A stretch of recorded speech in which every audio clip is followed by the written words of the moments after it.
Oh yeah, how about that? Some in your ears. Crap. Almost had everything. Almost.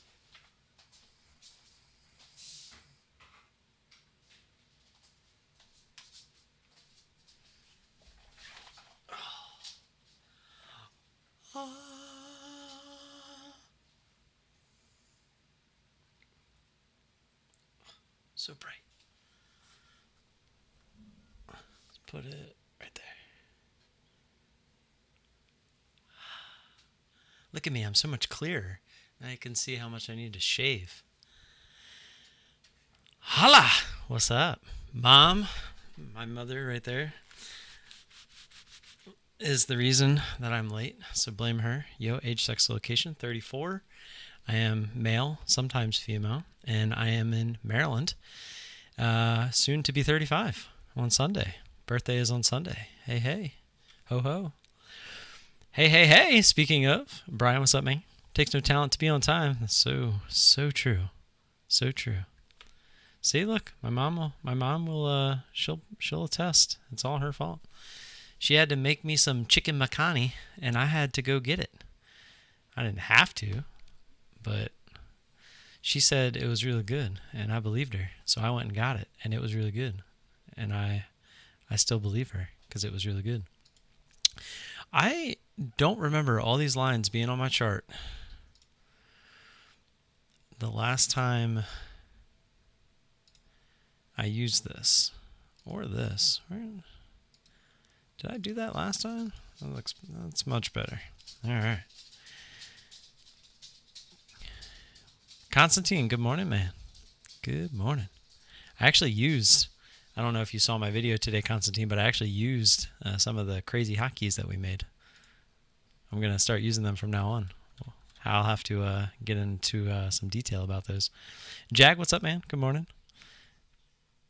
Get some skin cream to keep those wrinkly balls looking fine for the miss.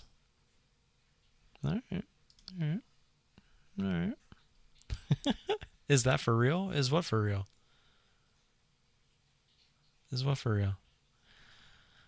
Oh, where's the eggplant emoji in there? Oh, butter chicken. I got it. Ha, ha, ha, ha.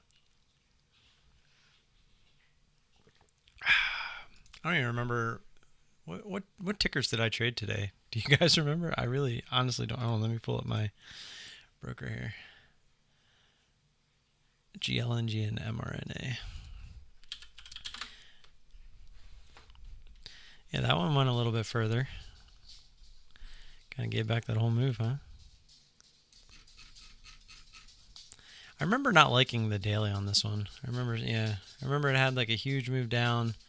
Felt like a dead cat bounce kind of sort of thing. And I was like, I liked the move that it made. But past this point, I was not really looking to play it too much further, because on the daily, that's when you're getting into that gap fill. I remember telling myself when I first got in, I saw that level and I was willing to play it up to that 911 or whatever it was. Yeah. So that was kind of my goal when I got into the trade, but then it kind of slowed down. But thankfully, it made a nice fast move up through 850. And we just happened to have our order in the exact right spot, right at high of day. Nobody can ever tell me that I've never, if I can actually click on it, no one can ever tell me that I never top tick a stock, because I did today, 858. 858, let's go.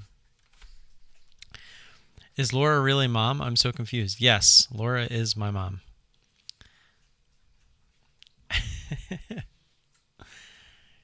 Yes, Brian, I am her offspring.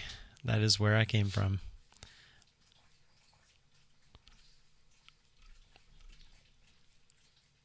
Mom, Brian is the guy who owns and operates and the maker of the scanners that I use. ISW, as you can see so clearly in his name and his icon avatar thingy. I figured I was going to get that question today, Joss. What happened to GDT? Did you speak to him? I personally have not spoken to him. Somebody that I trust very much so has spoken to him, and he's going to be okay. He's going to be okay. So that's all we have to know. I will say I do think that the deletion of his YouTube, Twitter, website, all that, I do feel it was a little rash, emotional decision in the moment. Unfortunately, it's something you can't take back, so it's something he's going to have to live with. But some part of me thinks that knowing where he stands, I got a feeling in one way or another he'll be back. I'm pretty sure he's going to need some time off, though, for the time being. So, yeah, let everyone kind of run their conspiracy theories around in their head. But as far as I know, he's doing okay. He'll be fine. Dario, what's up, man? Double D's. Oh, my bad. I'm sorry. I'll behave. You don't have to behave around my mom. I am the way I am because of her. So anything that you spit out and tell her about me, she'll just be like, yeah, that sounds about right. Joss asked that he blows all of his account, or is he coming back? I don't know if he's coming back. I personally just feel that he will eventually. He was too good of a trader. He was also just, you could tell he enjoyed it a lot. So I think he has the other things that he's mentioned on his channel going on in his life right now. And I think he just needs a break. And I almost think that this happening was the perfect excuse for him to take said break, to just kind of get away from everything. So as far as blowing the account, if you're talking the full account, no, I'm not going to get into details, but no, like I said, he's going to be fine. I think the decision to delete everything was very rash and emotional. There was a lot of hard work put into all of that, and it just sucks from a friend and a fellow creator to see him just kind of do that. Like, I feel bad in hindsight knowing that, because I know how much work goes into this. So to see it just literally at the click of a button, just go bye-bye. It's frustrating, and it's hard for me to watch, knowing that it didn't have to be that way.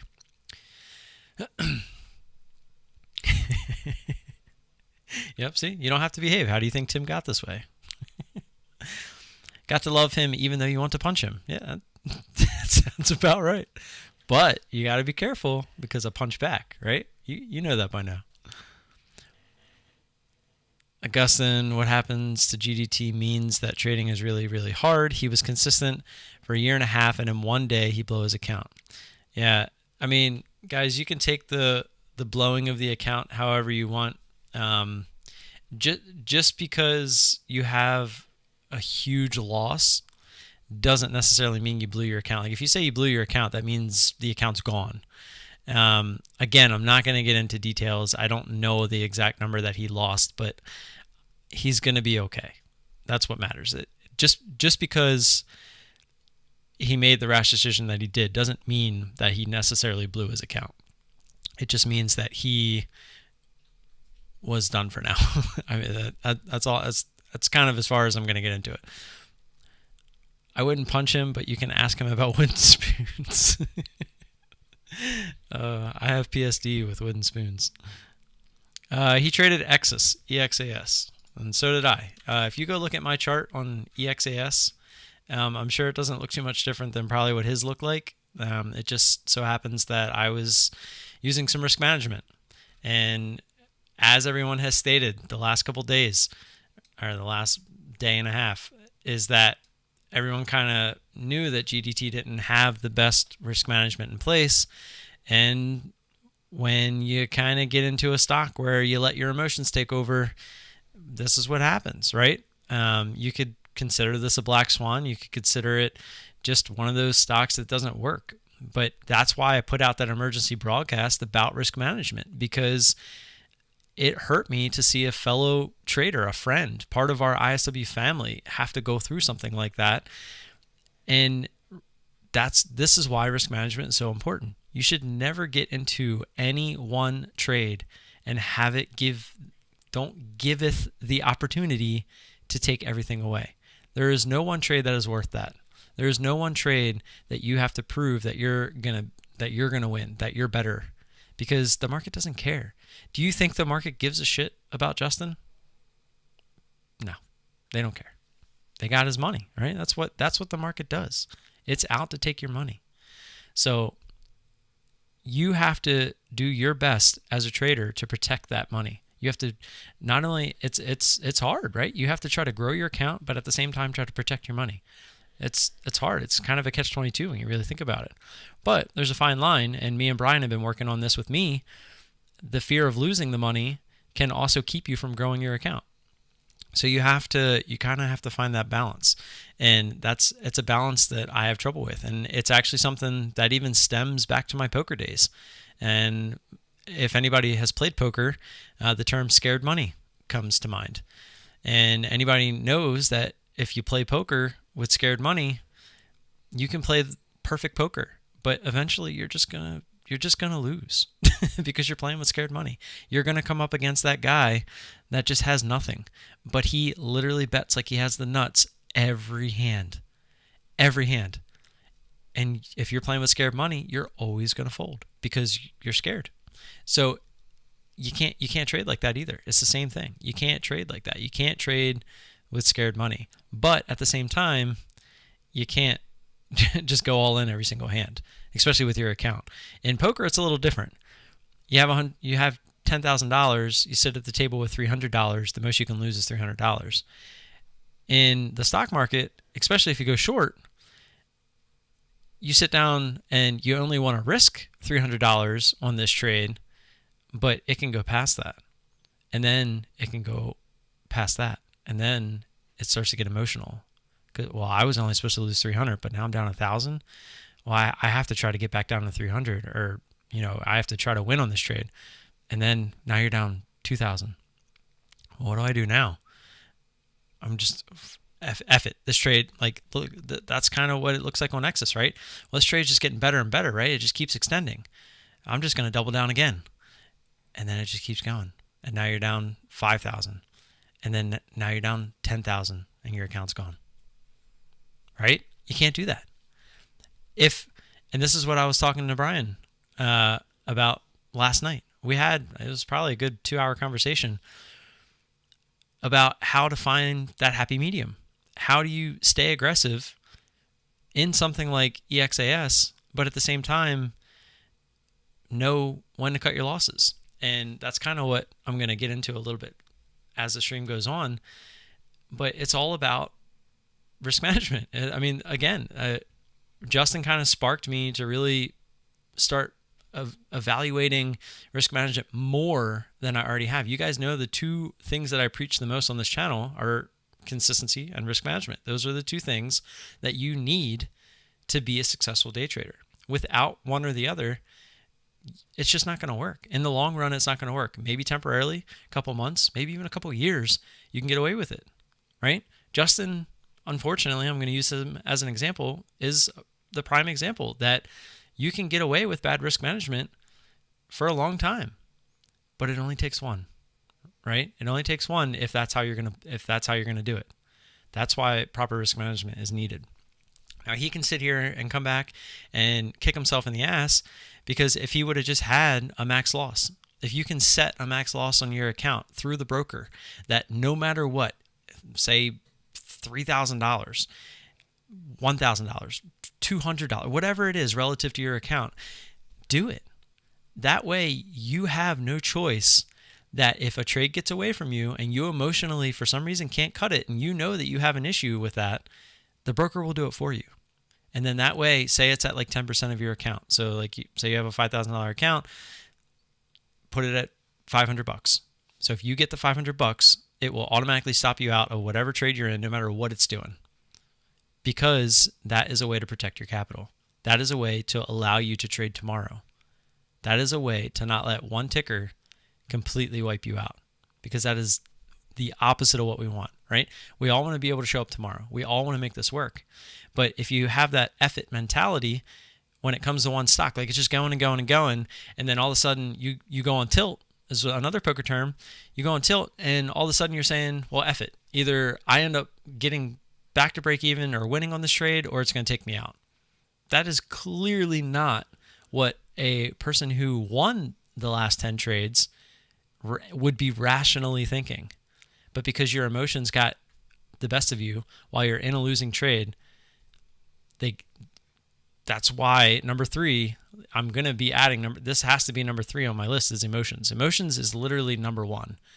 But in order to get control of your emotions, you need to have a fundamental base of consistency and risk management before you even worry about emotions. If you can't have risk management in place and you can't be consistent with that, then you're not going to be able to control your emotions, because your emotions are always going to be all over the place. So emotions do come into play. Emotions are a huge part of trading. But if you can't even do those other 2, then your emotions are always going to win anyway, so it doesn't really matter. Okay, let me catch up here.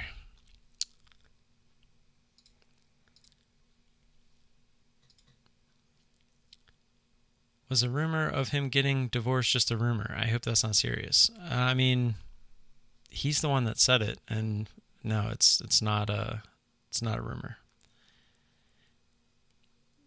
Rage quit. Yeah, it's like playing a video game and you're just like, I'm done. Get out. Just Alt F4. X is worse than my X's, but did it jiggle though? Yeah, it jiggled. It jiggled quite a few times. Actually, yeah, I still have the chart. Hold on. I'll show you my chart.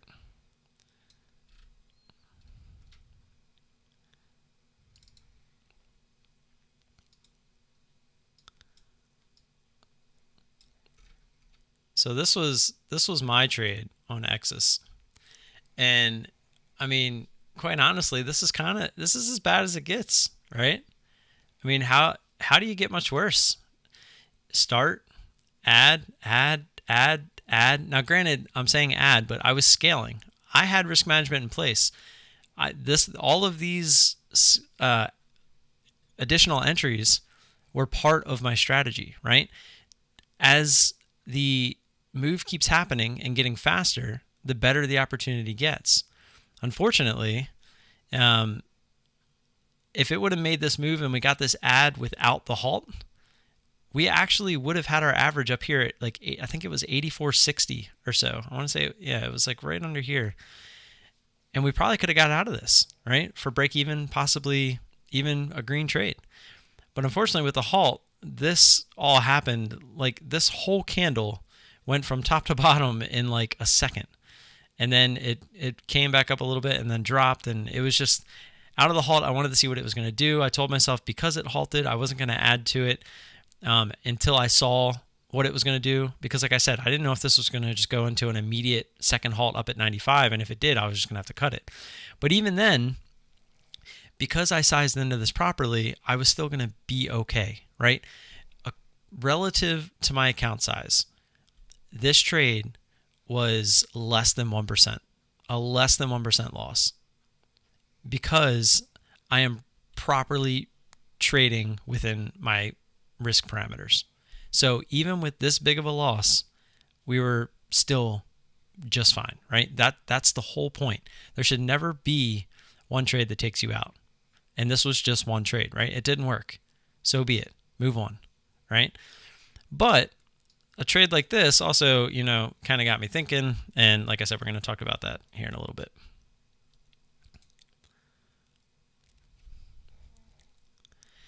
I thought he used risk management, i.e. 112. Yeah. So if you've been following Justin for a while, you'll know that his core plan is 112. But he was known to, if a move continued, he wouldn't shy away from adding like an additional 2 or even a 4. So like he would go 1124 or 1122. And that was because to him, the move, he was just a little bit early, and he felt that the move was still fine and that it was still going to work. And those times that he did that are also the times that us from the outside looking in could kind of see that maybe there was an issue with the risk management, but he always claimed that he had the plan. So that's kind of where I always left it. And he was always doing really well. So it was like, maybe he knows something I don't know. Like, that was how I always felt. And like I said, he is a really good trader. Like, he was always picking tops, like better than me. Like, he is a good trader. If he comes back and can just, I know he needs a break. I hope when he comes back, when he gets the opportunity and he's cleared his mind and, solved everything going on outside of trading, that he can just hammer down and kind of fix that one hole in his game. Everybody has holes in their game. Everybody. Even Brian will tell you, like, he has a hole in his game. I think he knows what that hole is, but it's just one of those ones that he can get away with because he's Brian. But that's a whole different topic. But that's the thing is, when you have an account that you need to protect, i.e. smaller accounts per se, you can't go off monkey smashing is the best way to put it. So yes, he did use 112, but as you can tell, there were times in the past that would lead you to believe that he did not just do 112 on this trade. IB doesn't let you max loss, so you need max discipline. You need my button. Here, I'll show you. Let me pull up a montage here. Oops.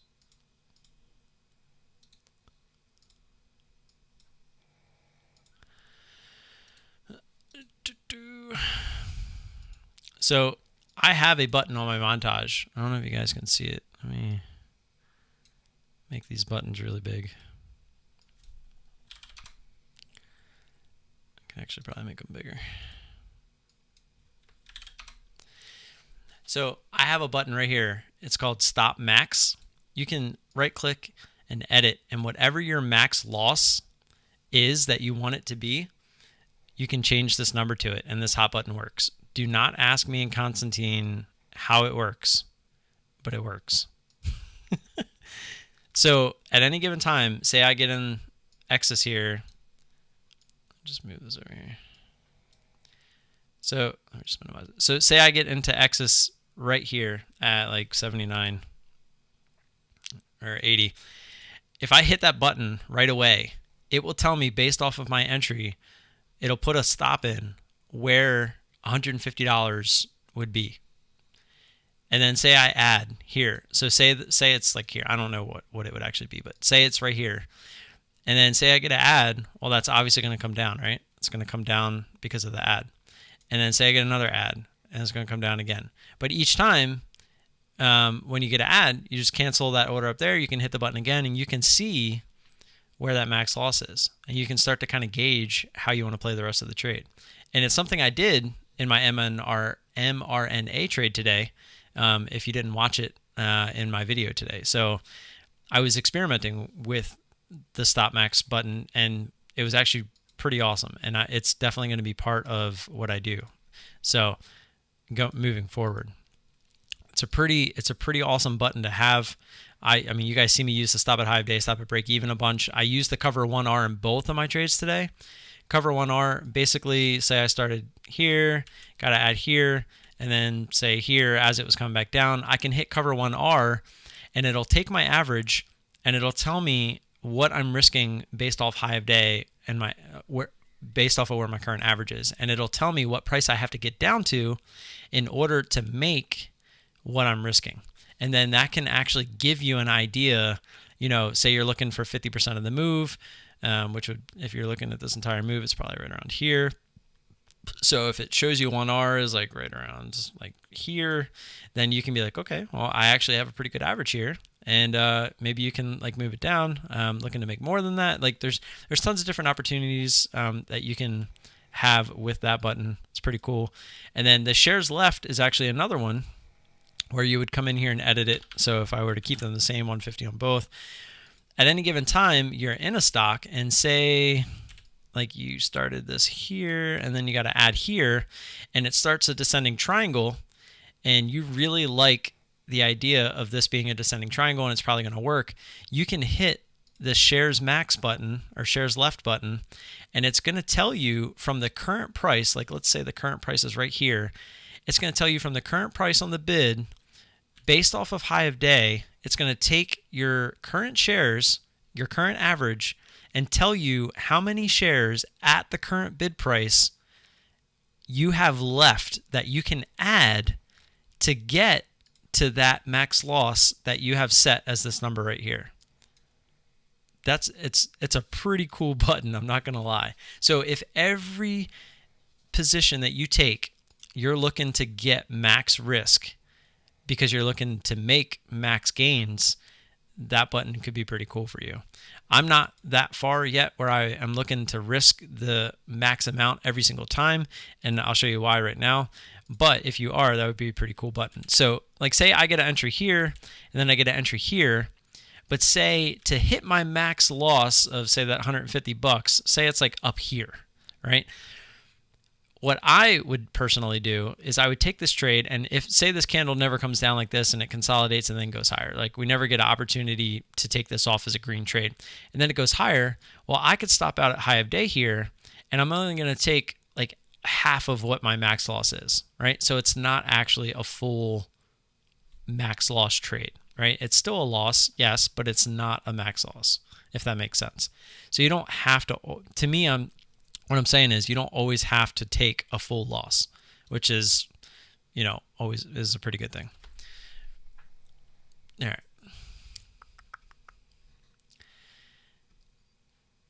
Hi, the problem I think is the strategy of counter-trend trading. Your losses will always outweigh the gains, and with the scanner that works so well, it lulls you into thinking every trade works.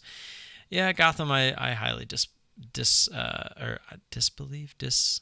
I highly disagree with you because there are several people right now, not including myself, that have proven that to not be the case. So I'm not gonna argue with you, but I am gonna say, speaking of one, Brian, he is in here, has definitely proven that that's not the case. And he literally wakes up every morning, takes every trade off the scanner. The dude does no prep work. The only time he has prep work done is if he's in an overnight trade from the day before. And that's the only reason it's prep work, is because he was already in the trade. That's why I don't trade stocks that I don't know their behavior, because some stocks like X's keep running, so eventually they come. Yeah, see, I actually made a rule after this stock, and it's a rule I've been wanting to make for so long, and it's just intraday pops. And what I mean by intraday pop, look at the volume, look at the volume, look at the volume, look at the volume, and then pop, right? The move with the volume. These happen, and sometimes, actually, I believe, what was it, Logitech, happened kind of at the same time. Same thing, right? Intraday pop, whether it's news, whether it's not, whether it's just some random person buying a crap ton of shares, who knows what it is. I personally, looking back at statistics, I went back and looked at all the trades that were like this. I do not win because most of the time when I win these, I top tick them and I only get a single entry. And then even if I get this entire move, it's nowhere near making enough to when this happens, right?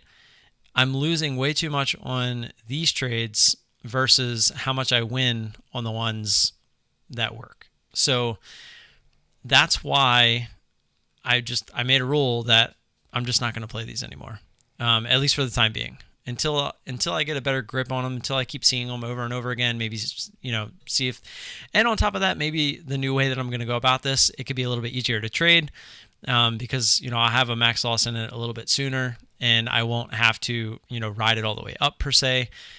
So again, I'm going to talk about that, but for now, it's a new rule. Have it written down. When you see these intraday pops just out of nowhere, you won't see me playing them. It's a rule, and that's that. I don't do well on them. Looking back statistically, I don't trade these well, so I'm just not going to trade them for the time being. It's that simple. It's like some guys in the major leagues, they just suck at hitting curveballs. So people throw them curveballs all the time because they know they're going to miss them. Well, if the market's going to throw these curveballs at me all the time, I'm probably going to miss them. So I'm just not going to trade them. Hopefully that was a decent analogy. You can use a moment. Yeah, it really sucks what happened to GDT. I know someone else who trades similar to GDT and nearly blew up on that Kodak squeeze to 60 a while back. Yeah, again, the risk management guys. Yeah, if you're going to trade the front side, you have to have risk management. I mean, it's that simple. Anybody can let a move happen and then like look for these descending triangles and try to play the backside, right? And then you have set risk at high of day. That's the easy way to do it. But a lot of times you could miss a lot of the moves, and a lot of times, this could happen. And a lot of times when they do finally break down, they only break down to kind of where they already pulled back to, kind of thing, right? So a lot of times the big money is a lot of the times playing the front side. And how many moves do you see like Logitech, right? Where they come up and they come straight back down. There is really no backside to play here. So it's a move that you wouldn't have normally been. Again, I just said I'm not going to play these, but it's just an example that you wouldn't even be able to play these. So there's a lot less moves to play. And quite frankly, like Brian always says, playing the front side it's a lot of fun. I mean, in the end, trading is a job, right? You're trading to make money. And so if you're trading for this to be your job, you have to enjoy your job. So you have to find something that you enjoy doing. And if you want to sit here and stare at a screen for the entire day and look for one specific setup because it makes you money and you'll just be bored at it, then so be it. Let that be you. And this could be a controversial topic, but it's true. Like, there's so many different edges out there. But if just making the money is all you're after, then yeah, there's many different ways to do it that are probably a lot easier and less stressful. And to be completely honest, again, Brian says this all the time, a lot of people don't have the cojones to trade like this because of how scary it can get. And believe it or not, I was that way at first. I was like, dude, this thing's like going to the moon. Why would I want to trade this? But now that I've been doing it for over a year, I had already seen it, but you start to see how things don't just go straight up. They don't.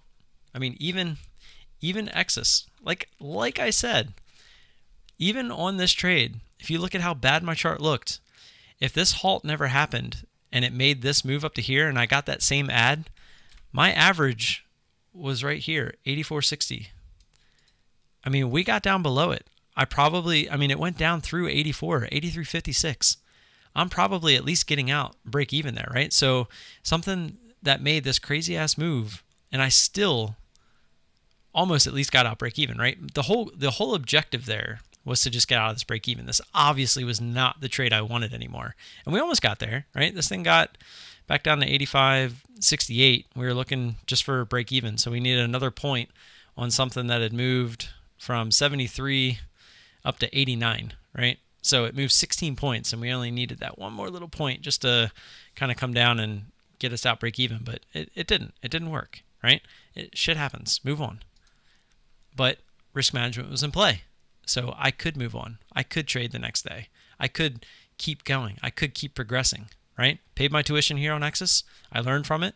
We actually made a new rule because of it. And we move forward, right? That's all we can do.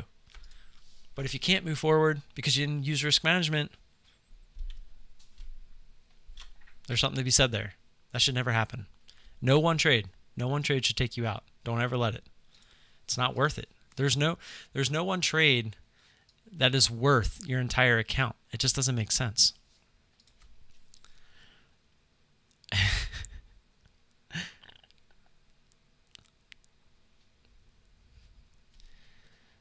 Yes, Joss, in a nutshell. Brian, what's your whole... That's what she said. I got it. That's what she said in the video today. I don't know if anybody heard it. It was kind of like in the middle of one of my trades. I remember. Oh, it was because one of my trades was near the whole $1.69. I think it was, as immature as I'm gonna make this. But what was it? GLNG? That was the first one. Was that? No, it was mRNA. Yeah, mRNA. I mean, this was kind of a perfect example just to talk about this trade for a second. Had previous resistance, had a nice move. It felt fast when I got in. It actually worked, right? I mean, let's pull out the fibs here. I was actually kind of mad at myself in retrospect because I felt like I should have taken some of this off. Yeah, it was close. It didn't quite get the 50. I mean, it missed my order. I don't remember what my order was at, but I know it missed my order just barely. And then look at the squeeze it made. And the squeeze, I was just like, man, that was too fast. I'm not going to cut it high day here. I'm going to see what it does.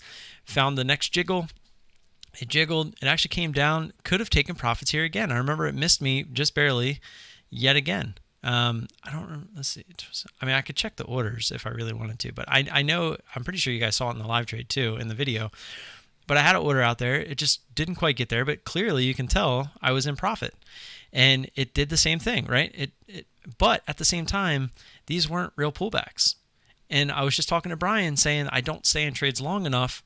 And a lot of times that kills my P&L because I'll get out, I'll be taking profits too early, or I'm not letting a trade work. Just there's a lot of different things behind that, but it did the same thing. And then I felt like this, I mean, you could just read that it was trying to go higher and it was trying and it just couldn't. And it just kept getting rejected. And it was like the third or fourth time it was trying to push through. I was like, okay, this wants to break down below this previous high. It wants to get back down to that range. Let's add to this and put in our max loss. And our max loss was somewhere up near 70. I want to say it was like 69.80. So I don't remember exactly. Again, I hit that button. But then I remember hitting the cover 1R button. And as you can see, it did try to go higher once more, but then ultimately we got the breakdown. I believe this was right. It's not letting me do. There we go. I think I want to say it was 69 or 68.40, something like that. I tried to let it get down there. It tried a few times. It didn't want to break down through, or maybe it was 52. I think it was 52. Yeah. And we ended up taking it 56 because it didn't quite want to give it to us. But this was only for, I think it was 80%. Yeah, it took 80% of our position there using the hot button. And then we tried to let this go.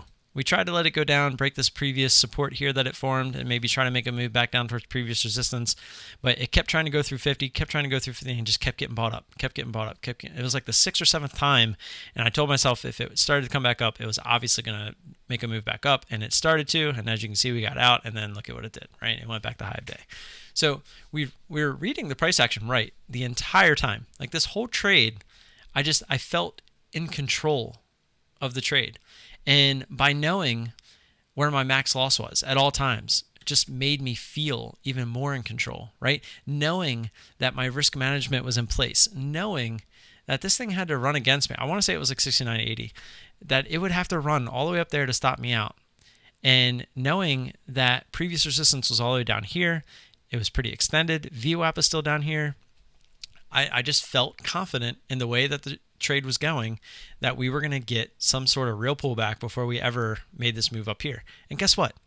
If it did make that move up there, okay, it happens. Move on, right? It didn't work. But guess what? That is a max loss. And right now, and I'm going to tell you right now, the max loss, I know that sounds bad, just saying the word max loss. But at the same time, when this is something me and Brian talked about a lot last night. Today, I was using a max loss of $30 to kind of test out this new theory. So what I was doing before is I had a max loss of $100. But if you guys saw, my average wins were anywhere from like $8 to $10. That is not going to work, right? You'd have to be over 100%, basically. And you'd have to be 100% to make that work. And I was damn near close, believe it or not. But when you do lose, like who said it before, Gotham Trader, the losses are going to outweigh the gains. It's just how it is. Sorry, let me take a drink.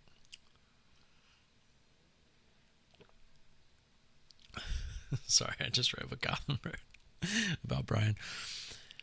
But now, on any given trade, if my max loss is 30, I'm looking to make 10. Or let's say it's 100, I'm looking to make 33. say it's 500. I'm looking to make 150 or 175, 165. What's 1/3 of 5? I do not do math well at night. Let's use 600. I'd be looking to make 200. 1,000, looking to make 333. Like it scales. Basically 1/3, right? If you look to make 1/3 of your max loss each time, that would mean you need to win 3 trades to every one that you lose in order just to break even, right? So that puts you at a 75% win rate.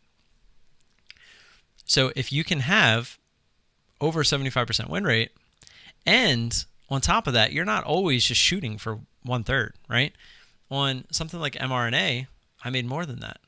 And I never risked even close to the 30, right? mRNA, I made $13.14.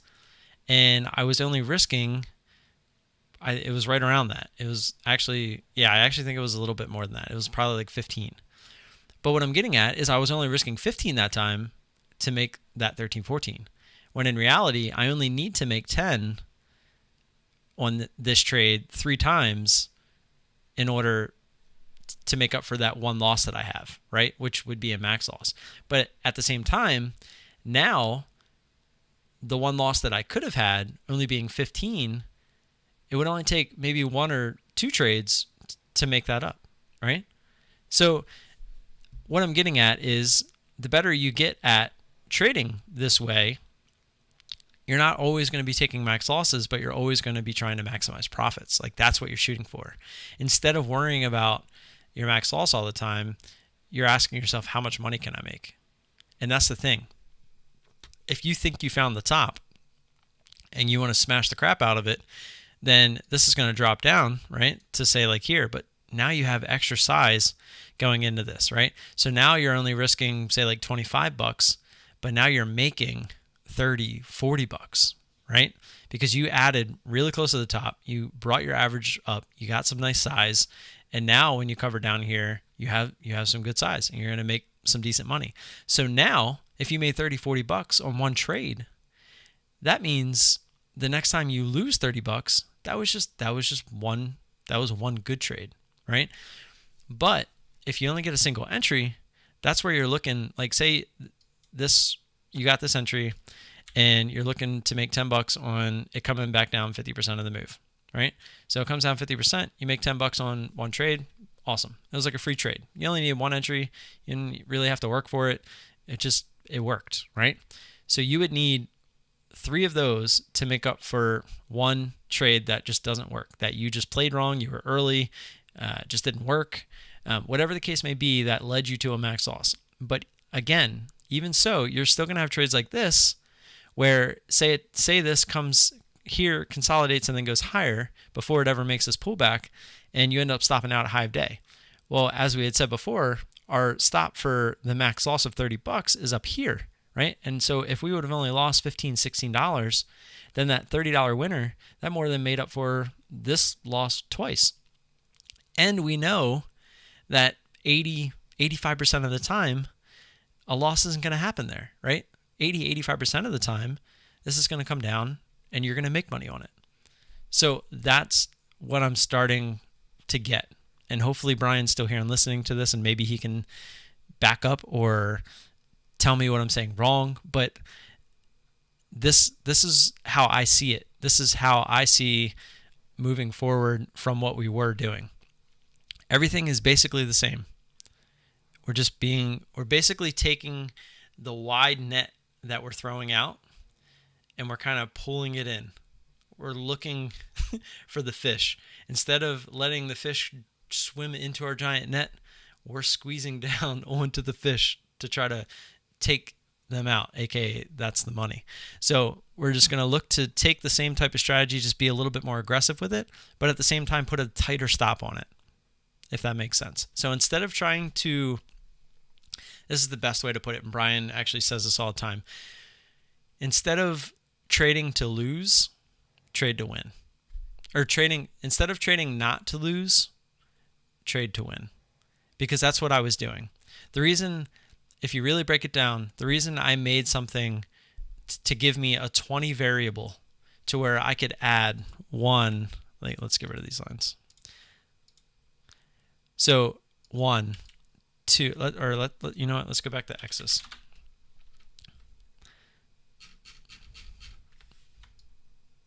So on this move, I don't even remember where my first entry was. I want to say it was 70. I don't remember. I'd have to go look.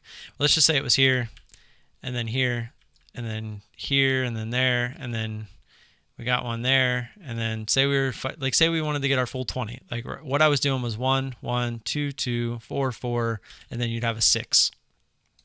All right. So 1 plus 1 is 2, plus 2 is 4, plus 2 is 6, plus 4 is 10, plus 4 is 14, plus 6 is 20. That was my 20 variable.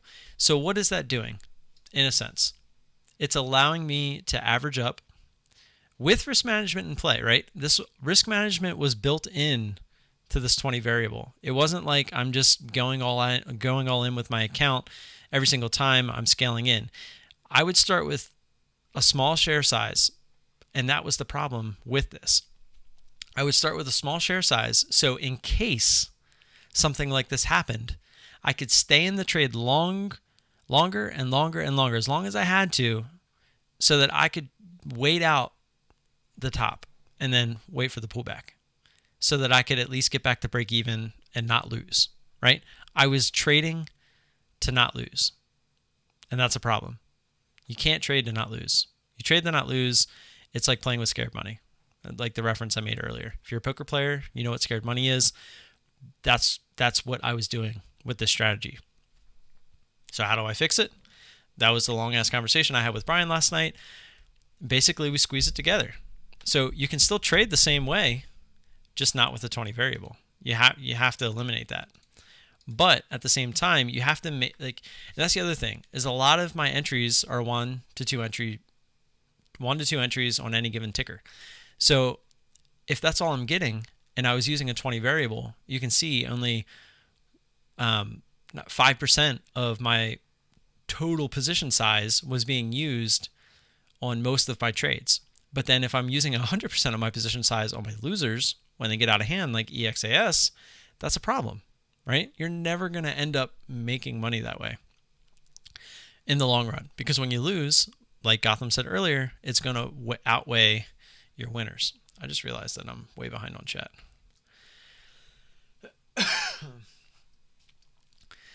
I didn't realize that I was scrolled up and it wasn't auto scrolling itself down. So you're going to have to give me a sec to catch up here in a second. Jeez, I was like really far behind. Yikes.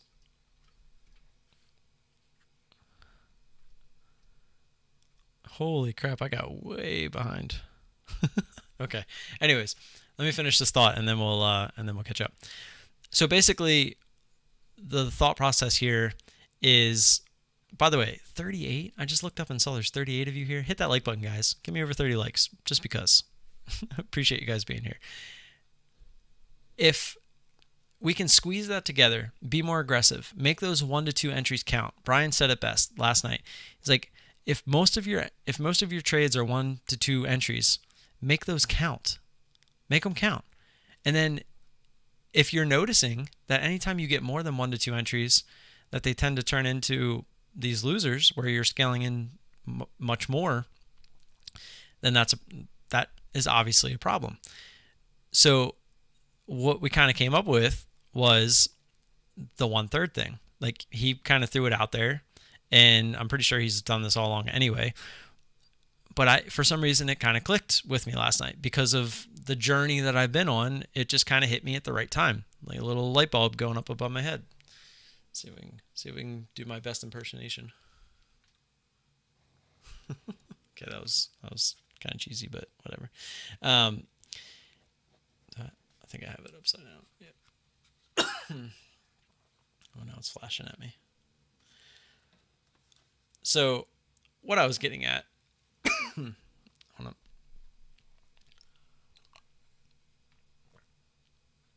If we can make the 1 to 2 entries actually count, and we can make 1/3 of what our max loss is every time. Instead of 5%, we're making 33%. That's a huge difference. Sure, you're going to lose a few more times than you would have if you tried to stay into a trade longer. But at the same time, on even something like excess here, you're way early here, right? 1, 2, say you try to smash it here, you're wrong, your max loss is right here, you get stopped out. That looks horrible, right? You had 3 entries, it didn't work, and you end up covering out, and it keeps running. So at least right then, you actually look pretty good. But then, comes out of the halt, does this little thing, you notice that it doesn't want to go high of day, you jump back in, and it comes down here, and you make, like, say you lost your $30 here, say you got some slippage, you lost $34, and on this one, it comes back down, gets almost a 50%, right? So say you make about like $9, $10 of that back, right? Whereas before, you're still fighting this thing, trying to make it work. So you're, losing $100, where with the new way, you lost 30, but then you gain 10 back. Now you're only 2 more single trade wins away from making back that loss. Where if you let this go and say you cut this perfectly and you only lose $100, which I didn't, it was more than that because I ended up with like 44-cent slippage when this went through high of day. But if, say you lost exactly $100 and you're only winning 8 to 10 on an average winning trade with the way that we were doing it, then that's a problem. And sometimes it was $3, $5. The value isn't anything. It's all relative. That could be $30, $50, $100. Like, and just add a zero. It's all relative. That isn't the point. The point is it would take over 10 trades to make up that loss instead of just 3. Does that make sense? So it's simple math. If you're winning 90% of your trades, 95% of your trades, so every 9.5 out of 10 trades you're winning, you're still not going to make up for that one loss. But if you're trading at 85% and it only takes you 75% to break even, that's profitable, right? And then if you can start making more than that 1/3 on most trades, like we described earlier, by scaling in, say you end up making $30 on one trade, which is your max loss, that just brought that P&L up way further, right? Because you're only looking specifically to try to make $10 a trade per se to account for your odds of winning 75%. If you're winning 80-85% of the time and you're only winning $10 every single trade and your max loss is $30 every single trade, it takes 75% to break even, minus any fees, commissions, and stuff like that, right? So if you can have a better winning percentage, 80-85%, you can make more than $10 on some trades. You can lose less than $30 on some trades. Do you see how this becomes profitable? You see how it starts to click in your head, why am I such an idiot and I haven't been doing this all along? Can you see why playing with scared money is eventually going to have a big loss, and it's eventually going to be impossible to keep playing catch up unless you go on some outrageous win streaks, which can happen. It's been proven. But eventually, that one trade can come along and it can take all of it away. Now, whether it's your whole account or not, that's on you. That's completely on you. Okay, I'm going to attempt to catch up in chat. I feel like I am so far behind. We only got 14 likes. There's 37 of you in here. Come on.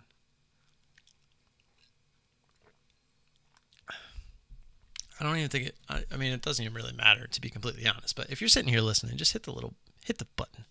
Hit it. It helps me, I think. I think it pushes it out to more people, and maybe more people come in, and then the channel can get more support. We can get some more people in here. We can tell the truth to more people, right? That's what it's all about. We're trying to grow together. We're trying to make this work. All right. Zishan, what's up, man? Probably a little late now. You might have already left. Brian, what's your hole? That was where I was. I was waiting to get back to that. Tim says you have a hole to share. However it worked, it was too much risk relative to the account. I don't know if you're talking about excess here, because I wouldn't really ever say that this worked. I mean, the only chance you had was right here. And even then, that was kind of just iffy because of the halt. Oops. What the heck? Is It's after 8 o'clock, right? I can't get into a trade. Having relationship issues in trading almost always ends bad. He should have not traded. I mean, hey, come on, man. We're all going to have outside influences, but it is our job to show up every day to trade, to not letting those affect us. And I mean, we're all guilty of it. You can't tell me you haven't sat down to trade and not been guilty of letting outside influences affect you while you're trading. I mean, I would just straight up call you a liar if that was the case. No offense. I miss GDT. Yeah, I think it's going to be weird not seeing his videos every day. Knowing that he was going to take even like a couple days off because of his work, even that was weird to me. Now it's just going to be even more weird. I wish him the best, and like you said, he just needs to iron the strategy and he will come back stronger. I agree. What's up, sisters? What's up, WCW? Did GDT delete everything? His complete online presence is gone. At the current moment, yes, as everyone has said underneath that. Didn't Brian create the scanner? Maybe his view of the market is different than yours, so it would naturally work for him. I mean, you're not wrong. I mean, obviously, he made the scanners for himself. I don't think he made the scanners initially to put them out there into the public like he did, but trading is lonely. I think that's one of the main reasons that he brought them out here like he did, just to kind of build a community around them and to maybe try to help some people do what he knows works. And he does his best. He does his best. I mean, he puts up with my shit daily, so props to him. That's all I gotta say. I'm using Python to find good winning percentage strategy patterns. Okay, nice. What has been your favorite trade? That's something you don't hear very often.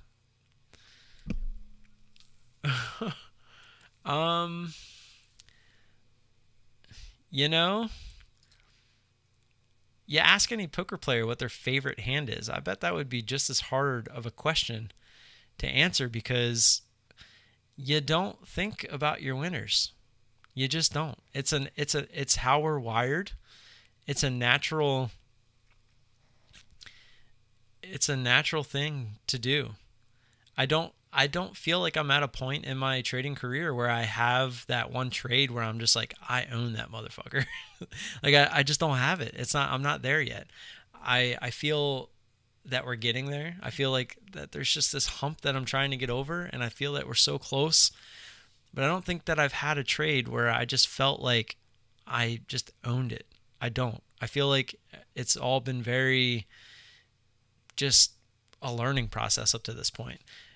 And it's, again, using poker as a reference, a lot of poker players can tell you their worst bad beats, and a lot of them. But when it comes to wins, it doesn't affect you as much. Like you don't think of those as much because you won, right? You're supposed to win. But when you lose and you're not supposed to lose, you can't forget about it, right? It bothers you.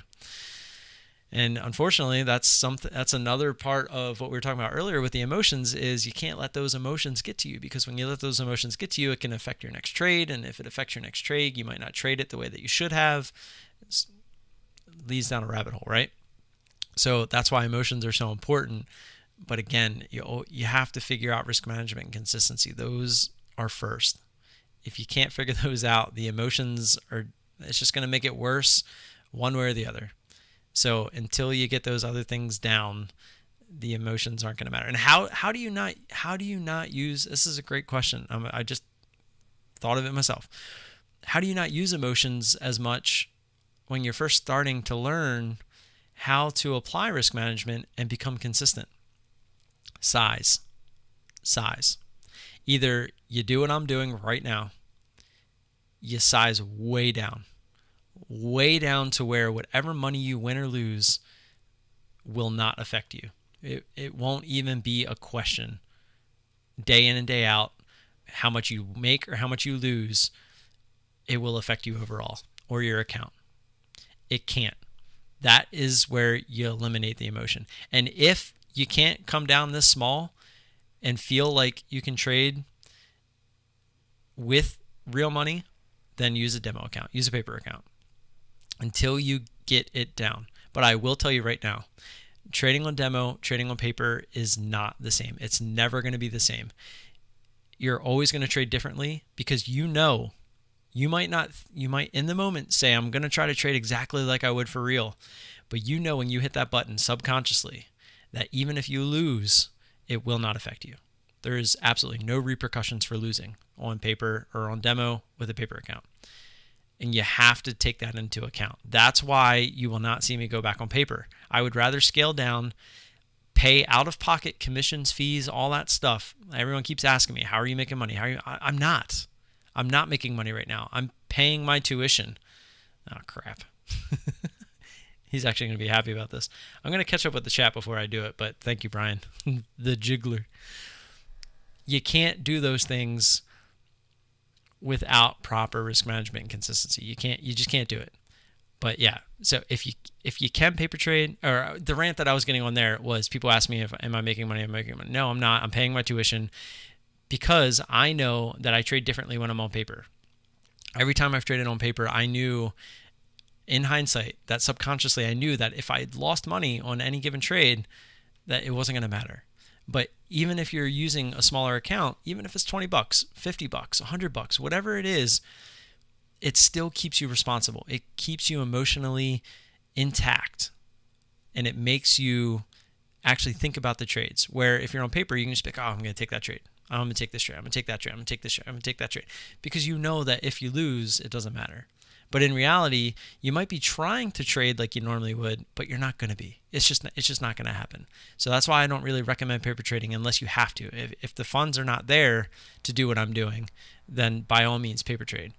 It's better than nothing, right? So, okay. Brian codes with his eyes closed. Brian, you're not wrong. I made the scanners to find winning opportunities. If I didn't catch okay loss, yeah, he's talking about X's. That's kind of my point. Can't trade someone else's strat because it may not fit your personality. You need to find one to make your own. Yeah, the scanner is not a strat. It's an edge. I wouldn't even say it's an edge. It shows you the tickers to give you an edge. It shows you overextended stocks that are moving on intensity. The stronger the move, the weaker the trend. That's what the scanner is designed to do, is to bring those stocks that are doing that to your attention. Then you apply your own edge, your own strategy. And again, the scanner is designed to be early. It's not a scanner that's shooting out alerts per se. When it alerts you, it's saying, hey, you should probably take a look at this. It's probably about to do what you want it to do. That's basically what the scanner's for. Yeah, Biz, we were talking about that earlier. Did GDT delete his channel? Yes. Brian is the owner and founder and awesome guy that created the Intensity Stockwatch scanner, responding to breakout trading here. He's Intensity Stockwatch. We call him B, Brian, whatever you want to call him. I'm pretty sure that's not his real name anyway, but yeah. Learning, I used to be good at Python, but relearning it. Yeah, a lot of people like to try to use Python. I still can't understand why GDT just disappeared. He doesn't care about us. Like, I watched him since the last year. He was the most consistent. Let's do a GoFundMe thing. That will bring him back. I don't think that's why he left completely. Like I said, people were asking earlier if he blew his account. I'll just say the answer is no to that. But, I feel like what he did was definitely a rash decision. I don't think it needed to be done, but I think it was definitely used as a reason to go take care of things that were going on outside of trading. So until he gets all those things handled, which he's brought up publicly on his channel, while he was around, that let's let him kind of have his time, get that stuff taken care of, and hopefully he'll come back, right? We're obviously going to miss him. He was a great dude. He's a great trader, and it's going to be a hole to fill. That's for sure. There's definitely going to be a void there. Gets a lot scarier with more capital, but that's kind of my point, is whether you're using $100 or $1,000, if you stay within your means, like if you start with 10,000 and you're only risking $100 on any given trade, that's 1%. And as you slowly grow your account, now you're at 15,000. Well, now you can risk $150. And you grow it to 20,000. Well, now you can risk 200. Now you go up to 30,000. Now you can risk 300. Now you go up to 50,000. Now you can risk 500. You're still risking that 1% any given trade. So anytime you lose, it's no different. You're just taking the proper steps. It's all scalable. You have to do it correctly. It's what I did in poker, and that's exactly what I'm trying to do here. You start in the micro stakes per se, and you work your way up. It just so happens that this is going to sound really bad, but this is much easier than poker.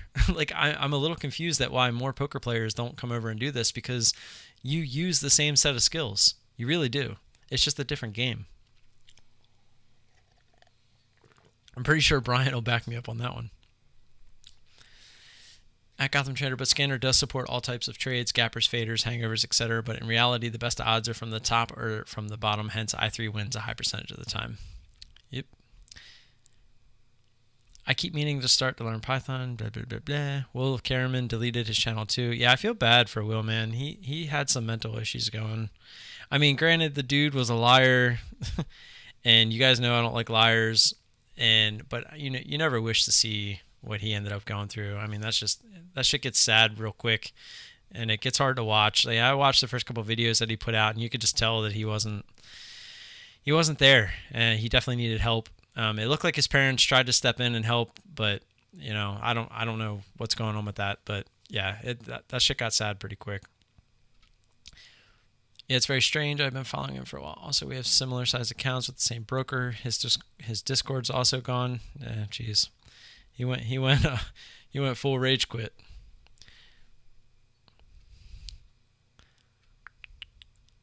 At least he was on drugs. Jeez, come on, guys.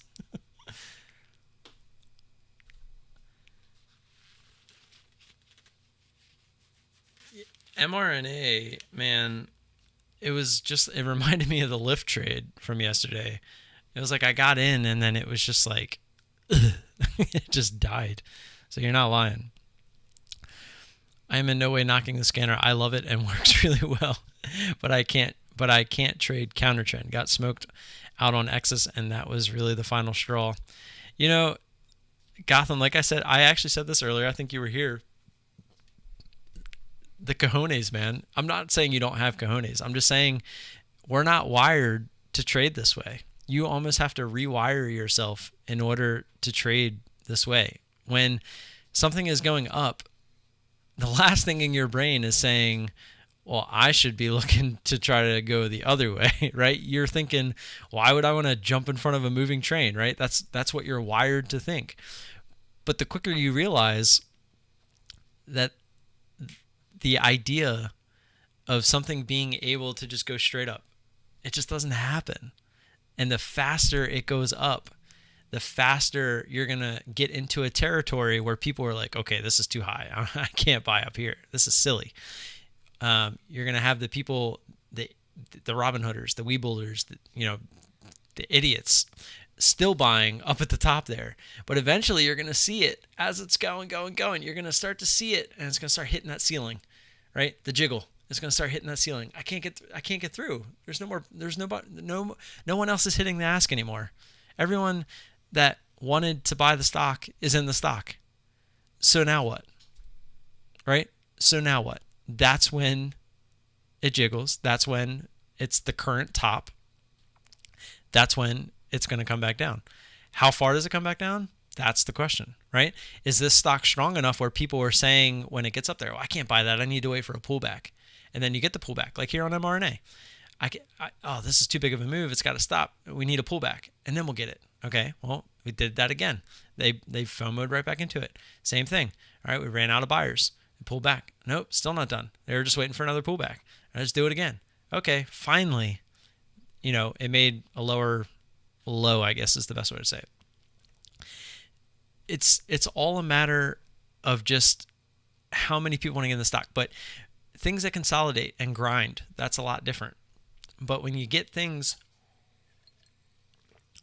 ones that just go straight up, your natural instinct is to just be like, holy crap, like what's going on? But in reality, the faster that move goes up, the weaker the trend, right? We say it all the time. Faster the move, the weaker the trend. Same thing with it moving down to the opposite side. When it's shooting down and everyone's panic selling, that's usually the best time to buy. I mean, Warren Buffett said it the best: buy when others, or sell when others, or is it sell? It's buy when, I know the saying. I don't know exactly how he says it. It's buy when others are fearful, and sell when others are greedy. Or I don't know the exact wording he used, but you guys probably know it, and I'm probably looking like an idiot right now. But anyways, that's the whole point. It's like buy or sell euphoria, buy fear, sell euphoria, because that's how this works. Everyone is wired to panic sell out. They see the stock going down, they panic sell. What usually happens after that? It bounces.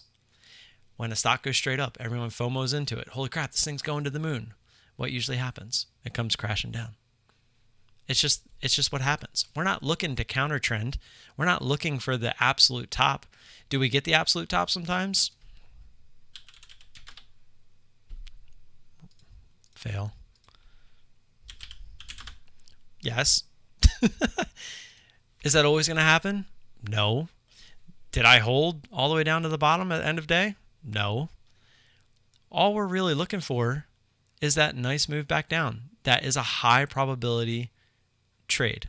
We know that if a move happens really fast, it's a high probability that it's going to come back down. At least a pullback, right? You're looking for, it comes back down to that 50% level 80% of the time.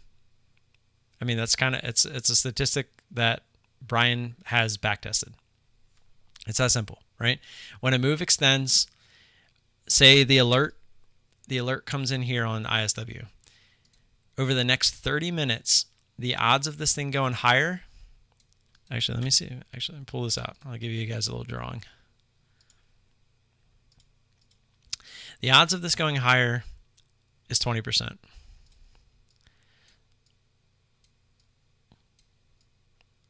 That's a really bad 2. Actually, the 2 wasn't bad, but the 0. All right, we're going to do this. So the odds of this thing going higher, 20%. Over the next 30 minutes. The odds of it coming down, 80%. That's the statistics based off the alerts on the scanner. So if that's the case, and say we get another alert up here, right? These odds usually increase a little bit, right? The odds from this one may go down a little bit, but the odds up here actually increase. Now what are the odds of this thing continuing? Now that it's even more extended, probably more like 15%. And then coming down from here, it's probably more like 85%, right? Because the move got better. It's more extended, right? It's giving you a better opportunity. It's getting too extended, right? It's that simple. It's getting overbought. So, I mean, that's really the simplest way I can kind of put that. And I'm trying to catch up, so this is like flying by. Dude, instead of running from those spikes, I study the crap out of them. I count the candles, price, volume, and 100 different stats till I master them. Dedication, man. Out of way, biz. How can a scanner have a high win percentage since it doesn't enter a trade? I hope nobody engages with Vincenzo. Been green every day, but 3 since mid-July and gave it all back and then some. Yes, I used risk management. Well, you used risk management, yes, the same way that I have been. But I mean, if I let me show you my my journal since I started using it. I mean, this is the exact people don't realize this is going to look horrible. I mean, now granted, this $300 loss that I took on BE was absolutely horrendous. This should have been, I went back and I did the math. If I would have stopped out of this properly and didn't break my rules, like all of them, I would have lost about $60 on this trade. And then up here, we got that 44-cent slippage and ended up losing way more than the $100 that I was supposed to. So granted, these losses were much bigger than they should have been. But even so, if you take this down to $60, we're still well into the red, right? We're still into the red, and we have a 95.35% win percentage. Over 43 trades, only 2 losses, but they were big enough to put us into the red with a 95.35 win percentage. Like, let that sink in for a second. You can be winning 95.35% of the time and still be in the red. That can't happen, right? Obviously something's wrong there. Something needs to be fixed. So yes, you can be using risk management, but your risk management needs to be something that makes sense. And mine didn't make sense. My max loss needed to be, for this strategy, it needed to be $50. It couldn't be 100. If I'm willing to lose 100 and I'm only making, $5 to $10 average on a trade, that's not going to work, right? I have to win 20 trades sometimes just to make up for one max loss. That's not going to work, right? But if I can bring that down to where I only need to win 3 times to make up for one max loss, that's a huge difference, especially if I can keep my win rate somewhere up there, right? You're obviously going to lose more that way because you're going to run into your max loss a little bit quicker, but at the same time, you're going to be winning enough to cover those max losses. Exodus was a tough trade, got bloodied up there too, but Logi in the 5 set into the bell was pretty awesome. 5 set? I don't know what that means. They don't always work. That is the reality. 80-20 is fairly accurate, and 20% not working is not insignificant. I agree. Brian, if people become member of ISW, do you provide training on how to use it with live recorded training videos? Yeah, he does. That is a benefit of the team. Speaking of that, if you guys are interested in the scanners, Brian just recently added to our links something that he had never done before, the ability to join the team. It used to be a private matter, but Brian is opening it up for, I'm not sure if it's a trial period kind of thing, but he added the link to each of our profiles. So the pricing, all that good stuff is down in the link in the description below. So if you're interested in that, you can kind of look into it. But yeah, it does come with, he has a education center, training center, I forget what he calls, learning center is what he calls it. You obviously get to be in the chat with all of us every single day, Brian obviously included. It's so invaluable. I mean, guys like Dario, Constantine, you ask any of them. I remember when I first met Constantine and I was talking to him on Discord and he was showing me his journal and his charts and stuff like that.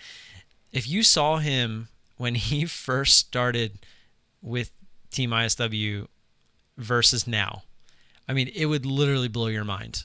It blows my mind. I mean, I tell him this all the time. It blows my mind how far he's come along. It boggles my mind. Like, he's come so far in such a short period of time, and he's just absolutely killing it. And he went from a P&L chart that was just doing this, just steadily declining, to now pretty much most days, I mean, 2Q. I feel like I see him say, I'm done for the day, 2Q. I remember the other day he was like mad that he only made 2Q or something because he like traded something poorly, and I'm just sitting over here like, dude, like, you're killing it. My rule: never short a stock that is easy to borrow unless it's a halt play. Yeah, Mr. Nice, I saw you say that on YouTube. I don't really understand that too much, but I mean, to each their own, right? Sammy, I don't know the exact number. Yeah, nobody knows the exact number. To claim a win percentage, a scanner would have to be tested with an entry and an exit. I didn't just fall off the turnip truck. Yeah, I kept reading there, and I was going to tell you, Vincenzo, that there's several forum posts with that kind of stuff. But yeah, Brian, backtesting with 60K trade trials results and forums, which to be in the forums, you only have to be a member. I don't know, does a leak at the forums too, Brian? but I know Platinum does. I want to say everybody gets the forums. Maybe it's just Platinum. I know there's a Platinum chat, but I don't know if there's... I'm pretty sure everyone gets the forums. Correct me if I'm wrong, but when alert comes out, then X amount of minutes later, it's dropped below. The scanner is designed to alert, and then within the next 30 minutes, typically 80% of the time, it's going to be below that price that it alerted. That's the idea. But again, the scanner is designed to get you to pull the chart up early so that you can find your edge within that chart. But yes, the statistics behind it, the backtesting behind it, has led to 30 minutes after the alert, the odds of it going down below that price is about 80%. That's the idea. At least I'm pretty sure that's exactly what Brian has told me. 2 ways to blow an account that I know of: leverage and shorting. I'm terrified of both.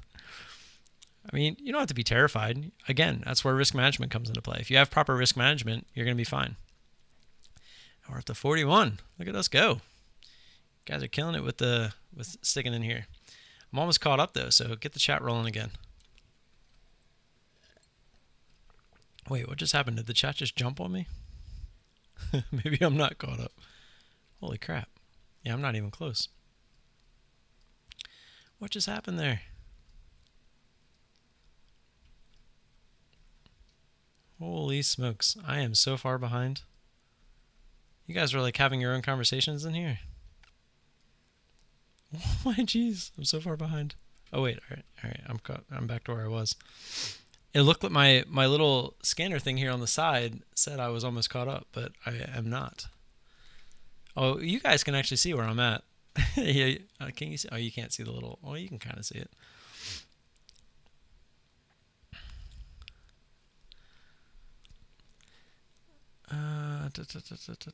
Where was I? Oh, here it is. Another rule I never take: a position size larger than my equity I have. All right, everybody stop talking for 2 minutes. Let me try to catch it. Well, 2 minutes isn't probably going to do it, but I'm going to try to roll through this. I'm not going to go off on a tangent on anything unless I really think it needs to. Another rule I take is a position size larger than my equity I have. That's a good rule. Scanners are not supposed to... Wait, position size larger? You should never do that anyway, right? You're risking your whole account. Sorry. Scanners are not supposed to give wins. It is for alerting you to opportunities, and it's down to the individual to utilize that and turn the trade into a win. Joss, hell yeah. That's true. Different entry and exit schemes would change the scanner's back-tested and future results. Not convinced, then why claim wins, Joss? Vincenzo, come on, man. Come on, man. Go turn into Tim's red dot. Give the guys the best entry and exits that you used on the backtest. You have to adjust the scanner to find the stocks you want. That's true. Scanners give you the winning edge. Otherwise, you won't find the stocks that give you opportunity. That's very true. It basically helps you find, like, any given day. Like, would you just be randomly watching this GLNG chart? No. But with the scanners, it gave us that opportunity by alerting it because it found an intense move happening. So yes, that's a very good point. Sounds like if you're not first, you're last, Ricky Bobby. Can I win this time, Ricky? Scanners allow you to find the needle in the haystack. That's what I just said. That's right, Sammy. You need to determine how and what to work with it. So couldn't have said that better. Why burn so much mental capital?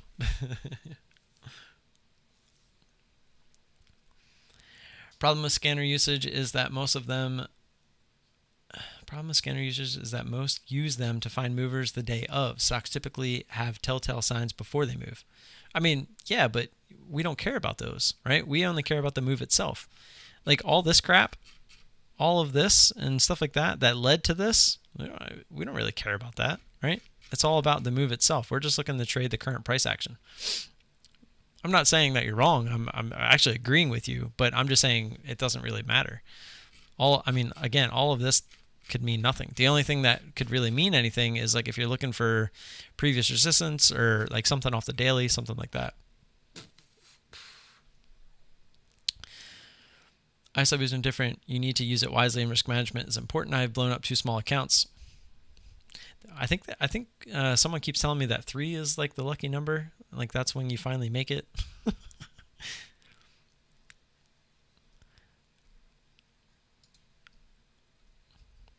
Brian's calling you out, Vincenzo, and I kind of agree with him.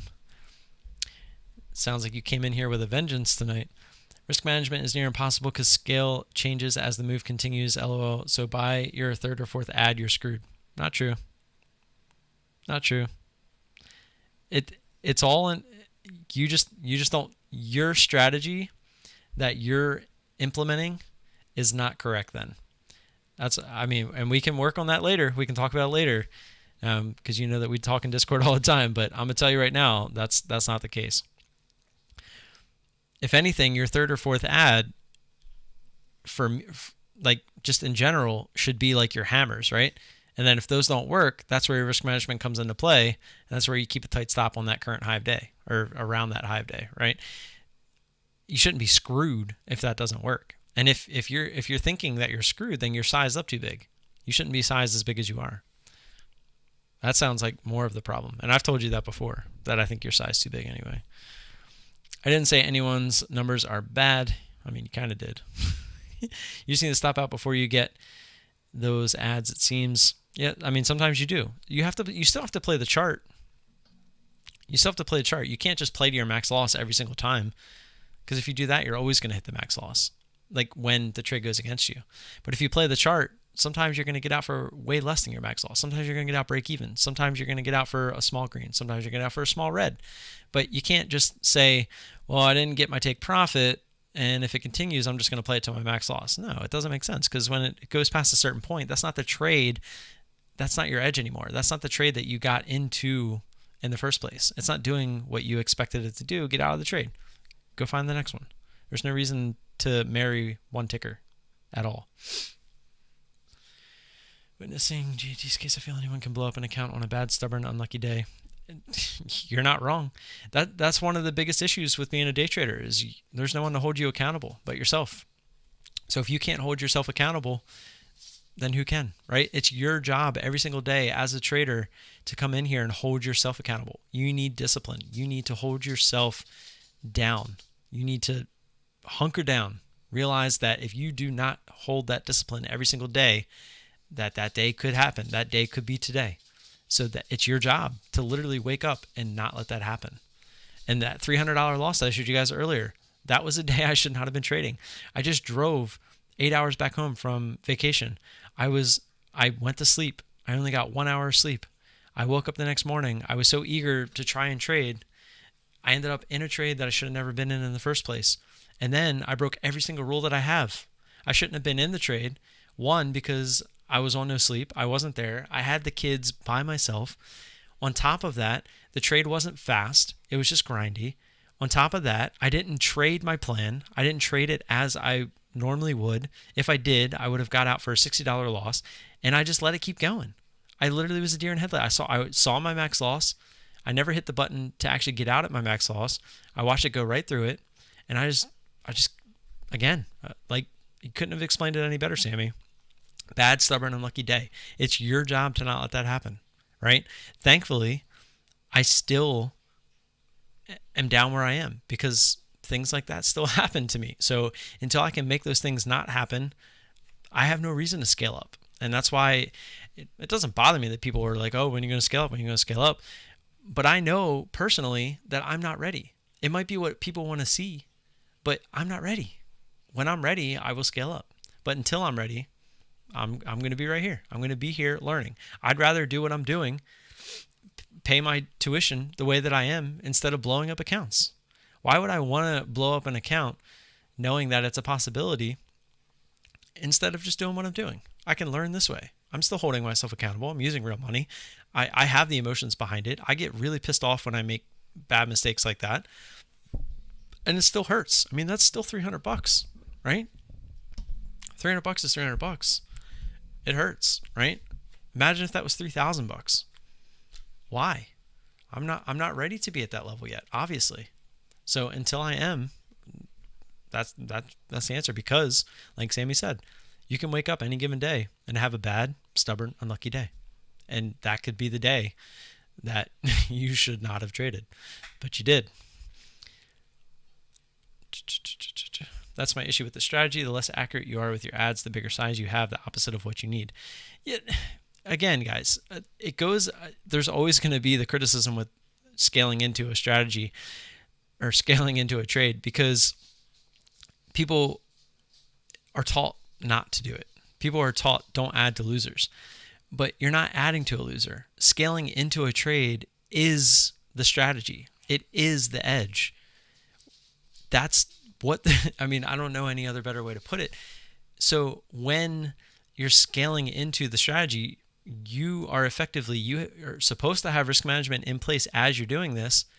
You're bringing your average up. You're making a play. Like, look how extended this move looked when I first entered. So now that it's up here, it looks even better.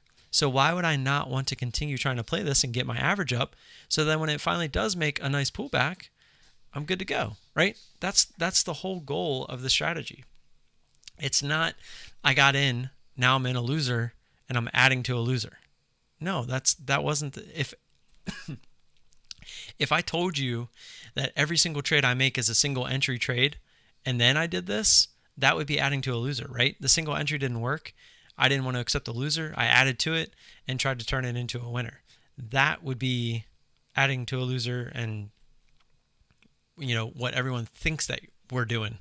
But what we're doing is, it's a planned strategy to scale into a trade.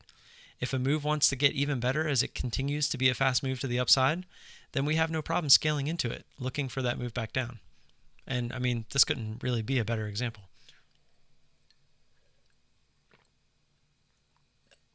Brian, I'm getting your shot, don't worry.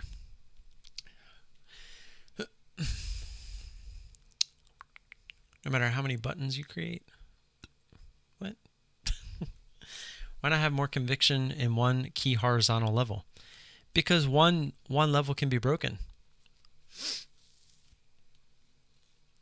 The market cares about support and resistance. I don't disagree.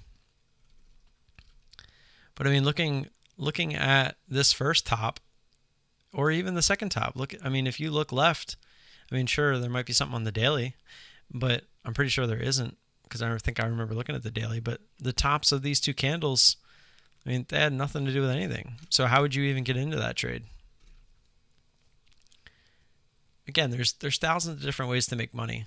So, arguing over different strategies is really not the right way to go about this.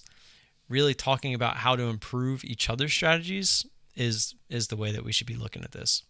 It's not, you shouldn't be sitting here saying what I'm doing is wrong.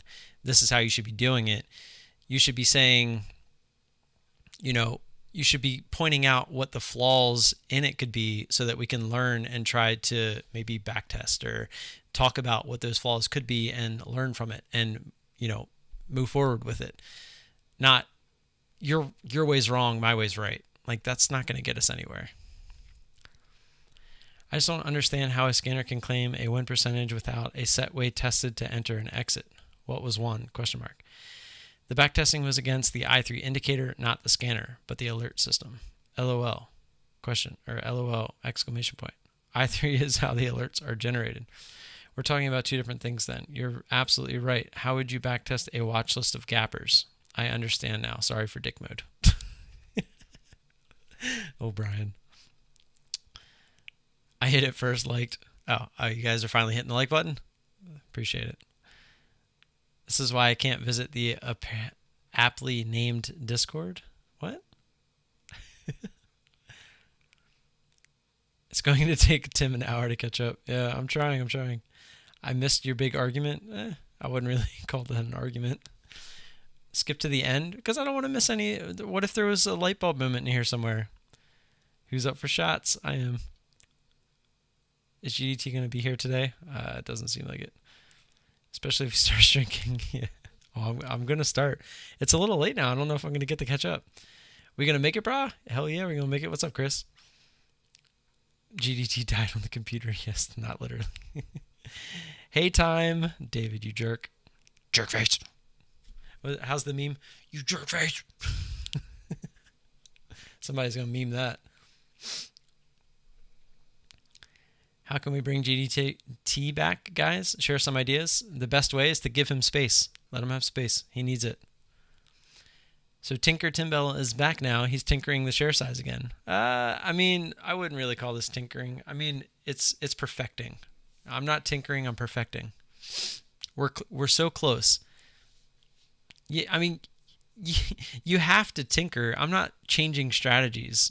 I'm just changing something within the strategy to make it better overall. I feel like that's a pretty big difference.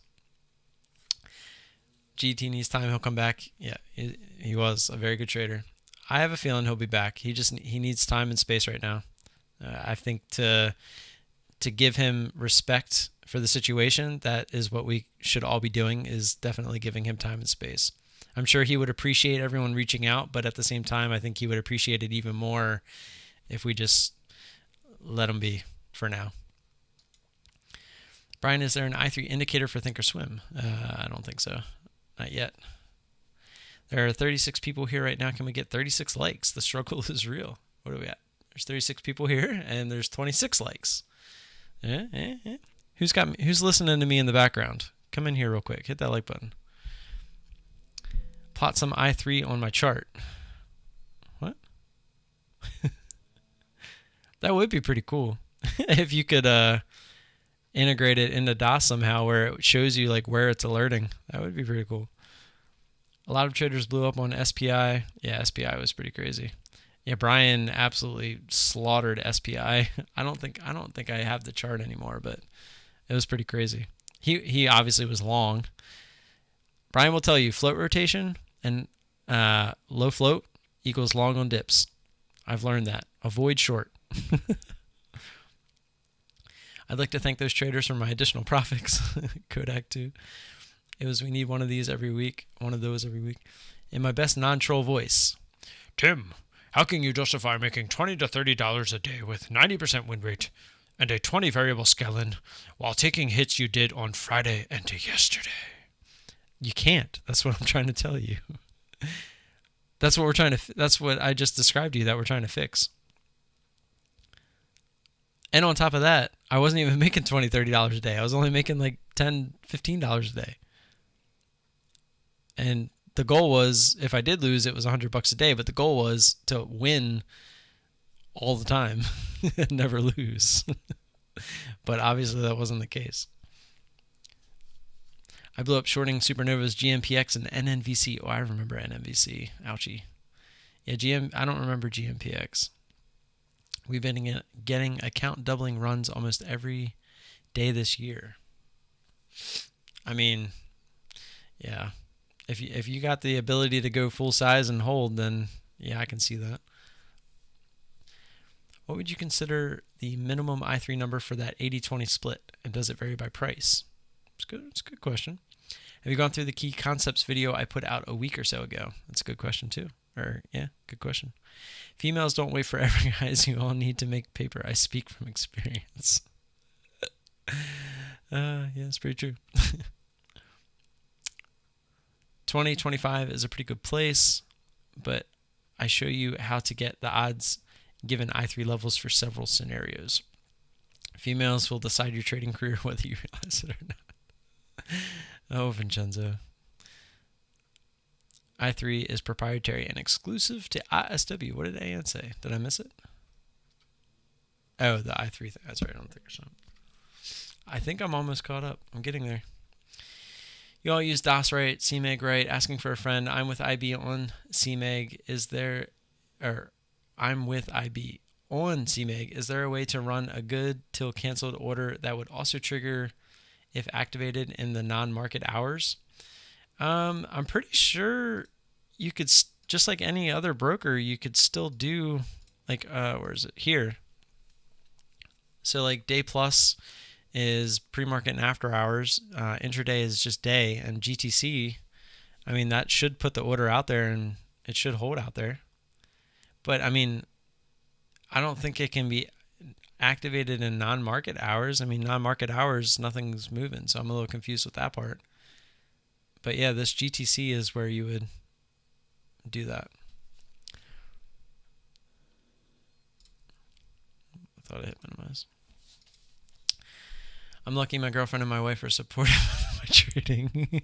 That was good. Secret sauce, LOL. What am I going to do with my Justin's Dimple channel? Pause it? Put it on hold? I don't know. You can't risk 1% with 10K and make money, LOL. Your only ads will suck. Your one only? You can't risk one only percent? I'm confused. That's so confusing.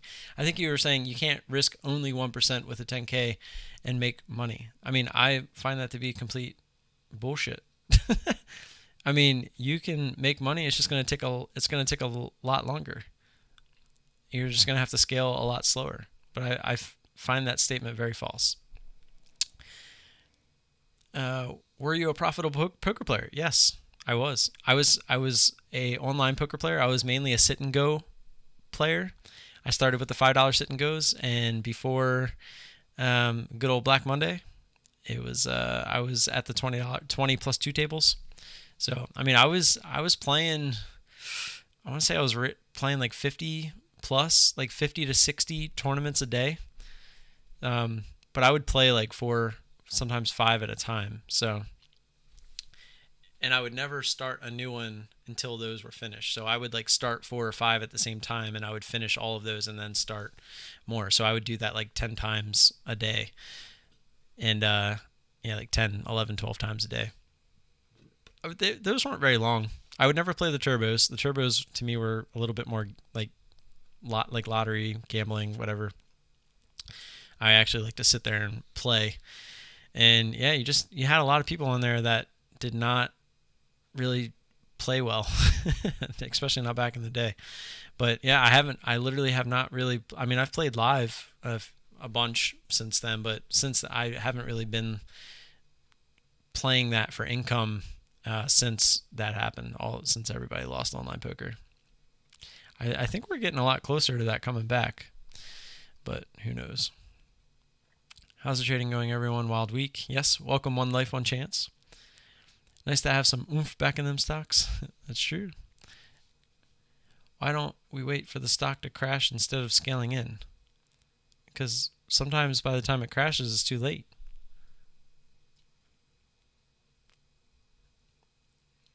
Yeah, the best move comes after, so you'd miss it. Yeah.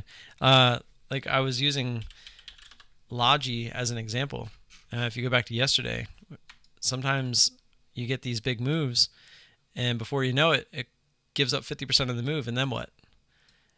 That just gave back a huge percentage of the move way too quick. Well, what do you do here? I feel like you can't buy or sell, right? I mean, you're basically guessing which way it's going to go from here.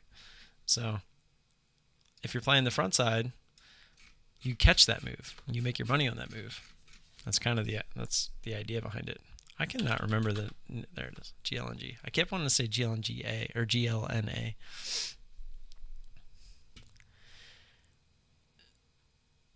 Take another drink and you'll remember what Warren said. Am I really that far behind? I feel like I said that forever ago. Buy high, sell higher, FOMO trader equals short high, short higher. What? Isn't that backwards? Momo trader? Oh, you mean like there's another guy on YouTube. He likes to buy high and sell higher. He blew up one account so far and he's working on blowing up the second account. FOMO trader. You think is that what this is? Are we FOMO trading now? Okay. I need to minimize the browser. The way Mr. Volatility is looking at me is scaring me. Also scarring. What? How did I look at you? Hassan, what did you say? Message retracted. Are you a trader or a YouTube personality? Because you don't make any sense either way. What? What did I do to deserve that?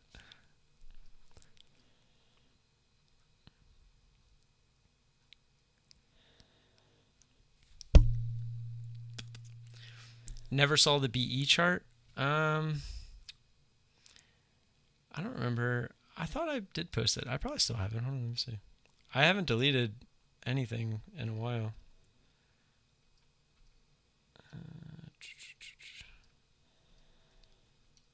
Maybe I never took a screenshot. I could have swore I posted that in the Discord. Maybe not here. I mean, I'll show you what it looks, because it gives you a chart in here.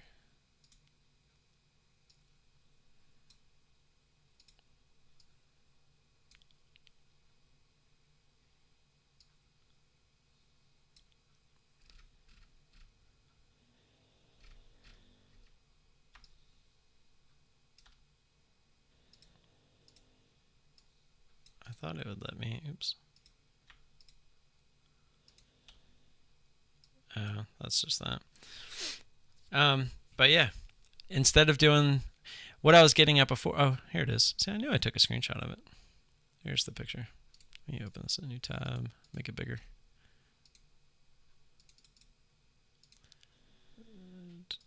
There we go. Yeah, so if this doesn't look like I broke all my rules, then I don't know what does. But the reason I said this should have been a $60 loss instead of 300 is because I did 1, 1, 1, 1, 1, 1, blah, blah, blah, blah, blah. But if I would have done 1, 1 and skipped this one and done 2 here, like I should have, which is, I was basically just trying to keep my average up, looking for any kind of a drop. And then if I would have cut it at high of day here at 1620, it would have been around a $60 loss. But instead, I just kept adding. It was like 1, 1, 1, 1, 1, and then I started doing 2, and then 2, 2, and then like 4, 4, 4. Like, I don't even know what it was at this point. I mean, I could look. Let's see.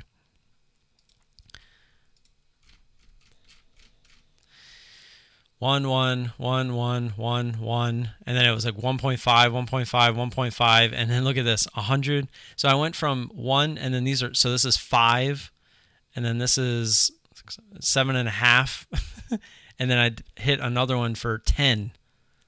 So 1, 2, 3, 4, 5, 6, 7, 8, 9. We'll just count this as 1. So 10, 20, 22, or 32, and then, yeah, and then 4, so, wait, no, 10, yeah, so 32, 42 variable is what I ended up using instead of 20. But on top of that, instead of doing 1, 1, 2, I did 1, 1, 1, 1, 1, 1. Like, again, guys, I was not here that morning. I was here. I was present. I was not here, if that makes sense. I mean, this is not a me chart, like, at all. And that's kind of why I said, yeah, I'm obviously going to track it. I'm going to put it in my journal. It happened. I'm not that person. You guys know I'm fully transparent with you guys. I have been since the beginning. But at the same time, you know, I kind of write it off in my head. To me, this is a $60 loss if I was on my game. But I wasn't. I can't put in my journal that I only lost $60 because this is real money, right? This isn't a paper account. It's not a demo account. I can't say this is what I should have lost. I did lose $300. So, yeah. Oops, can't even do that yet. Oops, wrong one. Where are you at? There you are. I have a 43% win percentage, but average winner is 3 times the loser. Good to you, 3-1 win percentage. So that 43% win percentage, 43% win percentage, but with 3-1, that's awesome, man. That's like pro level shit right there. Keep doing that. Pull up the GNLA chart. What's this? Or it's GLNG. Stop telling me to pull up the wrong chart. Pull up well, no, that's what I'm trying to tell you. You don't need to hit the bigger move for these to work. That doesn't make sense. What did I make on this one? I made 804. So if hold on. Let's just use 80%. So if 8 times 8 is 64. If I only make $8, every single winning trade, like this one, right? The other 2 trades out of 10, the 20%, I lose 30. It's going to give me 60, right? So $4. We're profitable $4. But if I showed you like on mRNA, where if that went high of day and stopped me out, I'm only losing $15, $16, but I made $13. So now instead of making 8, I made 13, and on one of those losses that could have happened, it was only 15, not 30. So no, that's not the case. You don't need to be getting the full move. Yeah, it's nice to try to scale out and get more of the move, but a lot of times this isn't going to happen. This is all hindsight. For all we know, this could have dipped down like this, and on this candle here, where it went back up through 8 up to 825, it could have consolidated and continued and went higher the rest of the day. You don't know what the market's going to do. I mean, we can all sit here and hindsight trade. A lot of channels do that. It's annoying.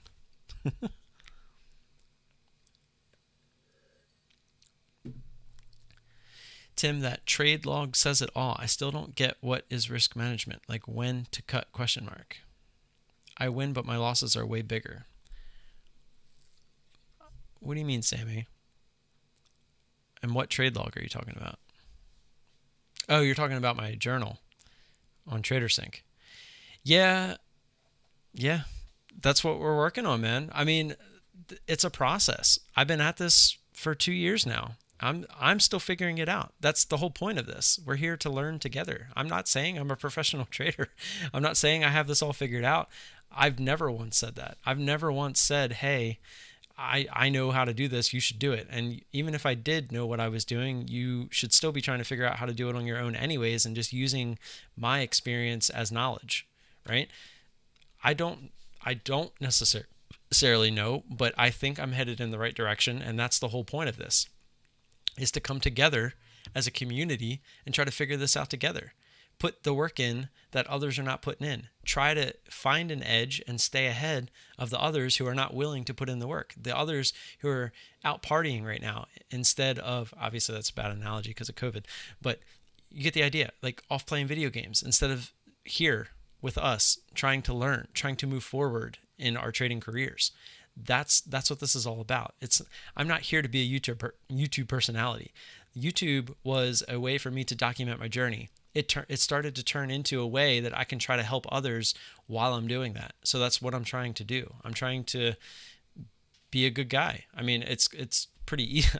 This sounds so stupid, but it's pretty easy because it's just who I am. I'm being myself here. I'm being fully truthful. I'm being fully transparent. It's easy to do that because that's what I do anyways. So that's why I hate liars so much, because there's so much deception in this business. It's ridiculous. There's so many people that are lying straight to your face so that you will lean their way, buy their course, join their chat room, do all this stuff. You don't see me do that. As much as Brian wants me to, I don't push the scanners. It's just not who I am. You get me talking about the scanners, ask anyone who's been around for a while, I will go on and on about the scanners. I love the scanners. I would not be able to trade without the scanners. Without the scanners, all of these trades that I take would not happen. I don't do prep work. I don't do any of that. So I let the scanners do all the work for me. Look, I'm starting to do it now. But I don't go out of my way to push it. The Webull link down in the description, everyone has one of those now. It's silly not to have that because they're literally giving you free money. But you don't see me push it. You don't see me saying, hey, every video, you don't see me saying, hey, Webull link, because I get a cut or a stock out of it or whatever. Yes, I tell you guys that. I tell you exactly what I get from everything because it's what I do. I'm fully transparent the whole time. In the future, if I were to make it and I feel that I could become an actual teacher or something like that, to where I feel like I could give back, I know that my history here on YouTube showing every single thing, the entire process, will go way further than someone just jumping on YouTube and saying, I've made $100,000 in the last 2 months. I turned $500 into $1 million. Like, all that stuff is crap. I mean, I'm not saying it didn't happen. It's all marketing. But to literally have years of just backlog and seeing the entire process happen, you can't deny that. You can't. It's just there. It's just proof. It's there. Like, it's facts. So that's what this has turned into. It's turned into, or that's what it always was. It's me documenting my journey, to hold myself accountable, having you guys here to watch me every single day. Do you really think when I have a losing day that I want to get on here and relive the experience and edit a video about me losing money? No, of course not. But I know it holds me responsible. It makes me want to be better. It makes me want to keep getting better. So that is what this has turned into. It not fully turned into. It's still me documenting my journey. But at the same time, I've learned that if I can get to you, a new trader, before Ross, before any of those guys. I didn't mean to just use Ross as an example, but just any of the people trying to just suck you in and take your money before you give it all to the market. They're trying to get their piece of you before the market takes it all. Like that's how I feel about most of those guys, because that's exactly what they're doing. Whether they want to act like that's not what they're doing or not, it is. I told you, it's a dog eat dog world. It's a very, very deceptive industry that we're in. And it's our job to navigate through the landmines. And that's kind of what I've been trying to do from the get-go as well, is try to help take the experience that I've been through and help steer some people in the right direction versus hopefully not in the wrong direction. So I'm going to stop going down that rabbit hole and continue to catch up.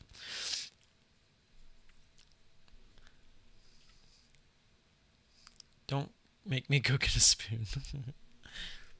Obviously, Squirrel doesn't make money trading. He isn't even close. Don't get me started on Squirrel. Wait, am I actually caught up? Or did you guys stop talking?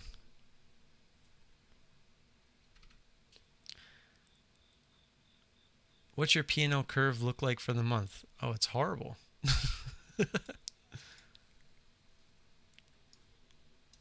I mean, for the month, I guess, when did I start trading this? I mean, it was August 25th, so basically. And look, you can see it right there.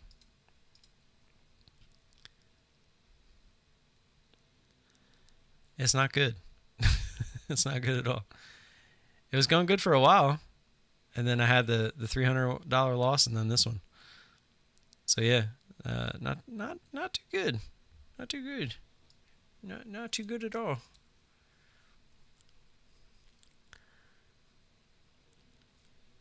Alpine, I saw you try to save GDT many times. Am I late to the party? But what happened to GDT? Yeah, he basically rage quit. He doesn't have 4 to 5K followers anymore, unfortunately. It's always too late for math.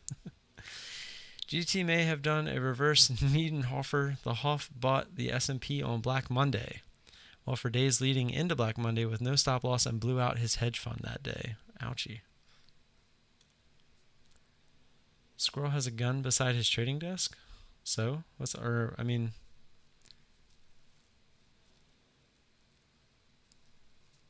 don't know why. Why would you have a gun out in the open? It sounds irresponsible. Yeah, why does he have a gun by his trading desk? Squirrel is another channel that you should not follow. No, I mean, I usually promote other creators, but he's a liar. You guys know I don't like liars, so do not go follow Squirrel. Went up 2R, take half off. Let the last half ride. Yeah, well, getting up 2R on something is no easy task.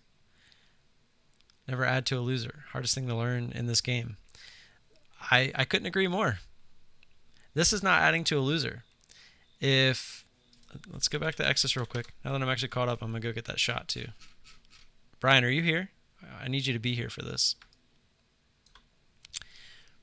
So looking at Exodus here, if you were to scale into this position, say you're playing the front side, and now your average is like somewhere in the middle here,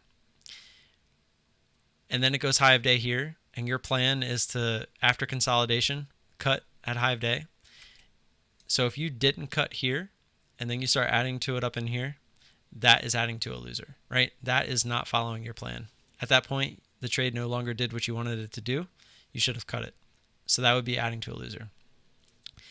You scaled in, that's your edge. That's your strategy. But the minute that you don't cut where you said your strategy, where your strategy tells you to cut, That is now adding to a loser.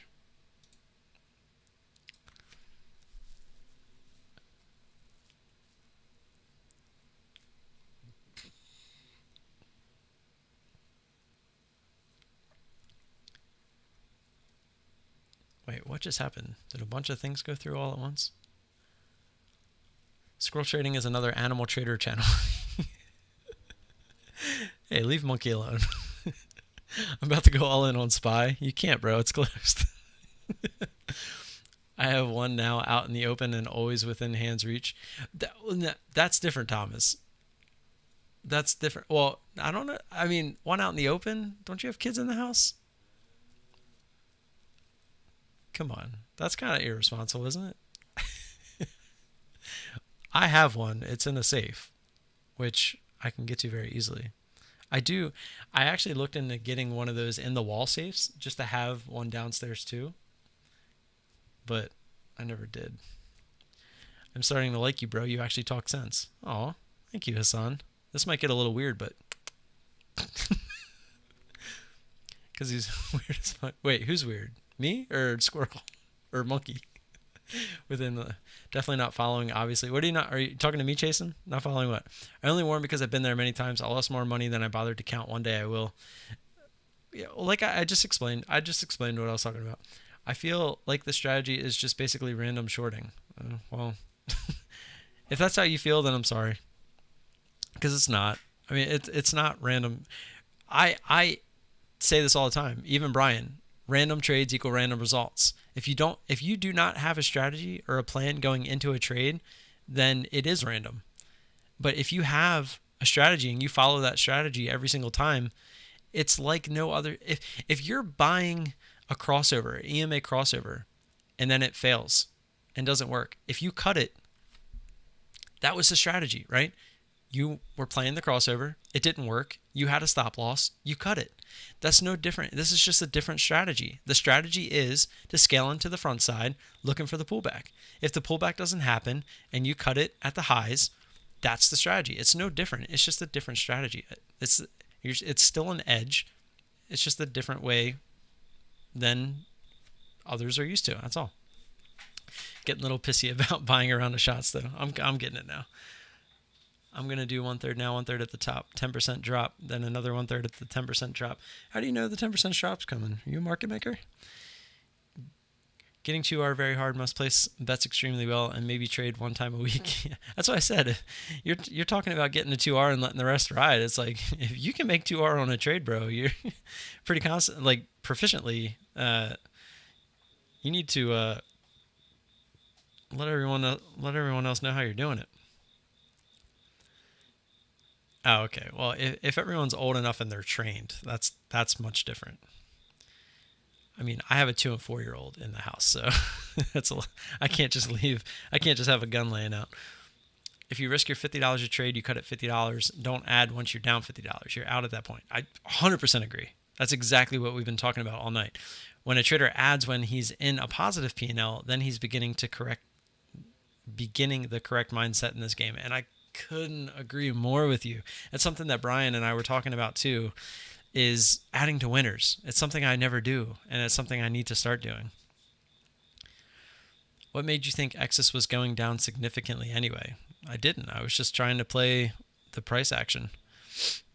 It was, again, the faster the move, the weaker the trend, but it's not every trade is going to work. If every trade worked, don't you think everyone would do it? I mean, that's kind of the point of this. Anyone can look at a trade in hindsight and be like, well, what made you think it was going to do that? Well, of course you could say that. Look at the chart now. Come on. 41 watching, 31 likes. Please press the like button. So thumbs up to Tim, especially for what I'm about to do. It's going to sound bad. But if you guys want to see me take a shot, I want to see 40 likes. I'll take 2 shots. I'll make up for the time spent here trying to get the first shot. I'm trying to do the same with my channel as you. What is that? Jiggle trading? I love jiggle trading. I actually was calling it the wiggle today instead of the jiggle. He trades pretty much the same setup every day. Definitely not random.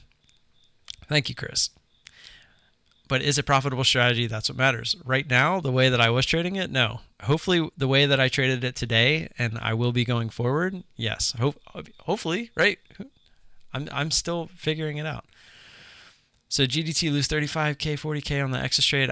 I don't know the exact amount, guys, but I know that he didn't blow his account. That's all I know, is that he didn't blow the account, but he took the rest and is dealing with outside life right now. So, like I said, let's respect GDT, try to let him be, give him his space, let him heal, all that good stuff.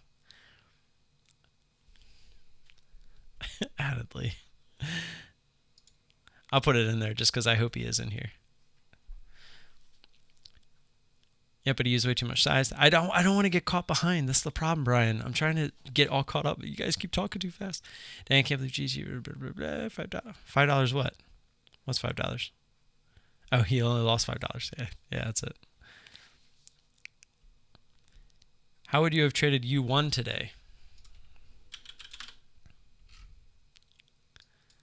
I remember seeing this pop up. This is a low floater, though, isn't it? Yeah. I don't know. What's the float on this thing? This looks like something I wouldn't even trade. Anything that's just halting over and over again like that, especially that close to the bell. Yeah, no thank you. Low float, 44 million shares, less than 1 mil. That's very conflicting. Put that loss porn on Wall Street Bets. Yeah, we can't at least become Reddit famous. Right. Okay, Brian, I got you. My point is that, the amount doesn't matter. Yeah, it wasn't. I mean, looking at the volume, this looks like it was something that I said I wasn't going to be trading anymore anyways, especially this late in the day. I'm done by 11 o'clock every day. That's my rule. 975K. Yep, getting the shots. Here we go.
All right, so what do you guys think's in the bag?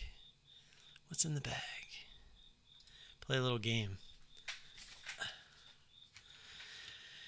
Does your strategy work the same for going long into dumps, or is it a different psychology? No, it works. It's just longs take longer. So the key advantage to playing things on the short side is usually they work a lot quicker. But on the long side, they still work. Sometimes they just take a lot longer. You'd have to have way more edge on small caps with your strategy. Yeah, no, small caps, they can fly. And that's why usually we avoid small caps for the most part, especially if the float starts to rotate. Float rotation, low float equals avoid to the short side.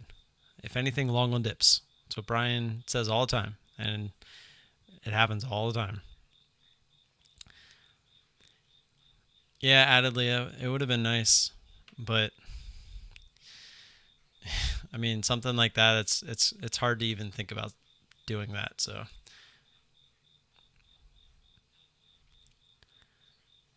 yeah, I'm very short biased. You trade SP 500 stocks or whatever the flavor of the day is. Penny stock Ross is smearing out there. Yeah, well, he has a nice advantage. U1 is like throwing cash in a fire. Water, jerk. Irish whiskey, nope. Funny thing is the small cap runners are more predictable than most any other stock.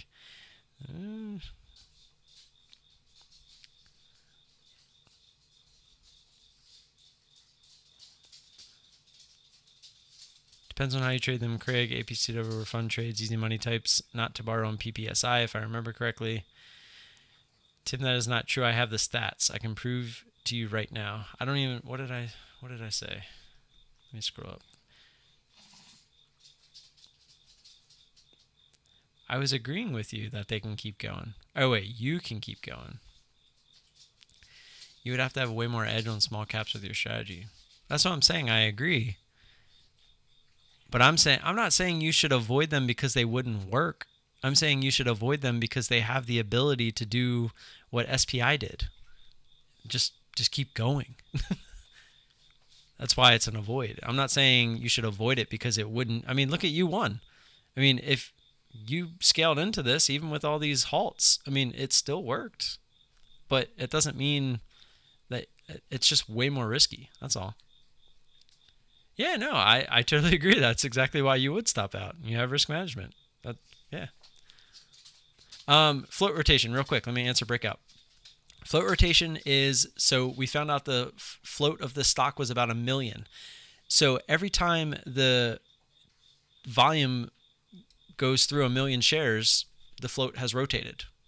So if at let's see, these first two candles, of course, it's 182, 400. So right there in this, it looks, what time was this? 15:26. Was that this one? No. So when it halted this time right here on this candle, the float rotated. So what that means is from between this price and this price, the entire float has rotated. So that means every share that was traded was within this price point.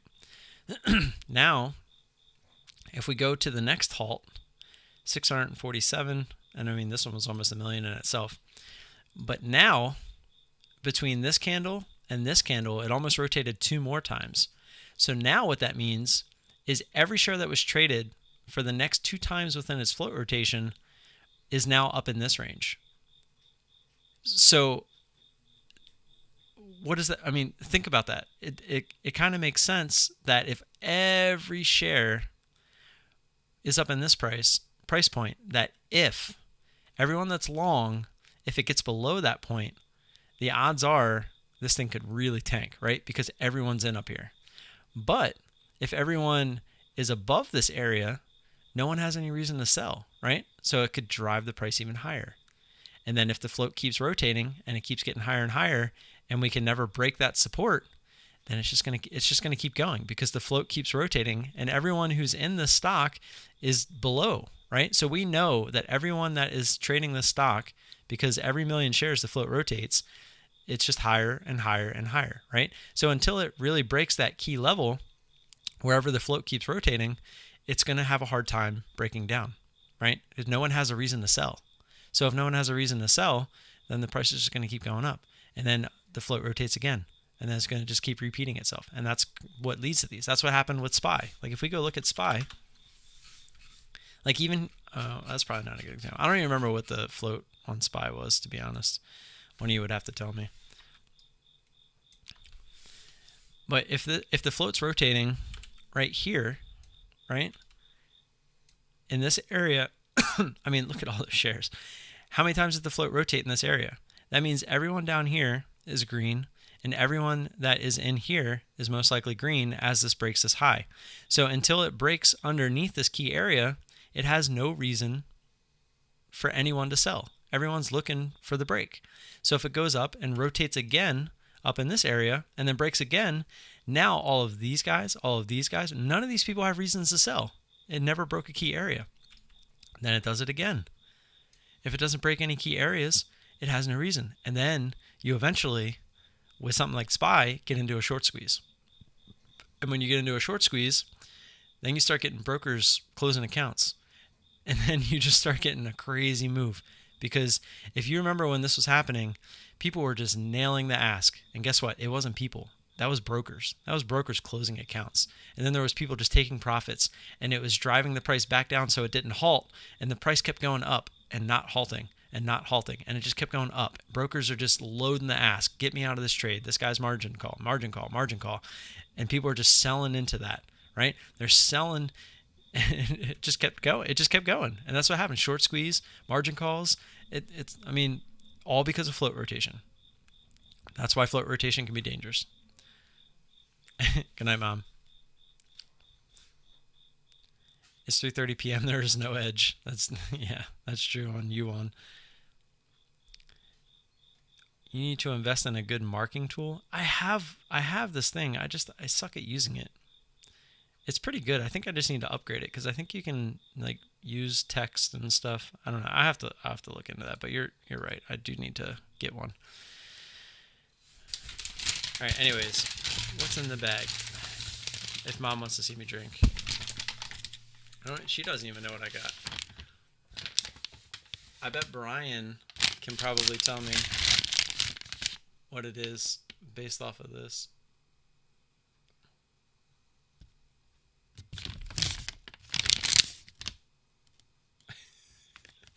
Gluten-free, baby. Oh, I just gave it away. Dang it. Well, I gave away what it was, but not what kind it was. Got me some Tito's. You hear, Brian? Gluten-free and distilled 6 times.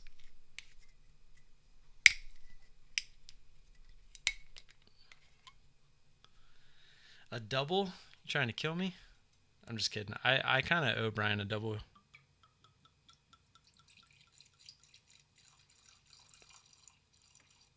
God, I feel like I just poured a drink. I'm like, went all the way down to the chug it. No, thank you. I know I would be, and I don't drink. Yeah, I don't know where my shot glass is. I looked everywhere for it, so I'm actually using a wine glass. It smells really good. Brian had offered this, or well, he said this is the kind that he drinks. And I was reading about it, and it's like one of the better like sipping vodkas. I didn't really know people sip vodka, but take a little sip.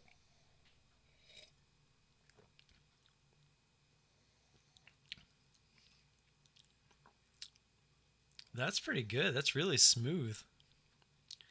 Yeah, I don't sip vodka either. I've never heard of someone who sips vodka, but I know that Brian is a martini guy, so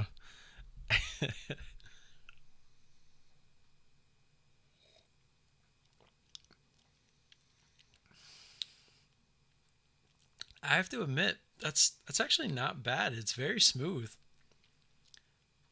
That's the first time I've ever had this. I've never had Tito's before. It's actually really smooth. I'm actually surprised at how smooth it is. I don't see the problem is how do you take like I poured way too much in here, but how do you like stop taking a shot? I mean, I guess I could try to take like half. There's no way. I don't even think I can fit this much in my mouth. That's the problem. Maybe I'll just sip it down until I feel like I can get the whole thing in there. That's what she said. Oh, yeah, there it is, Thomas.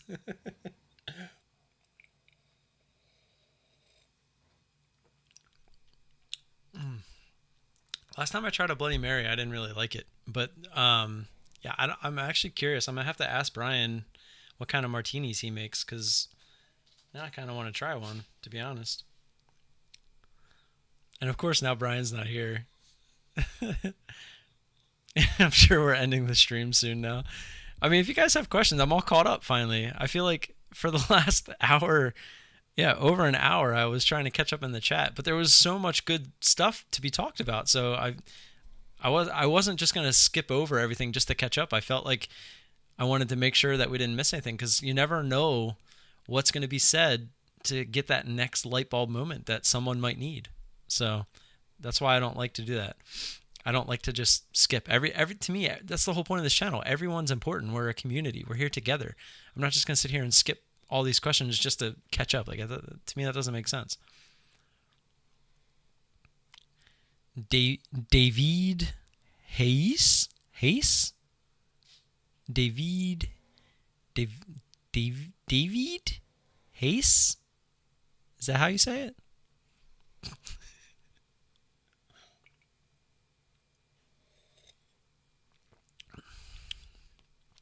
So it's got some punch, but it's smooth.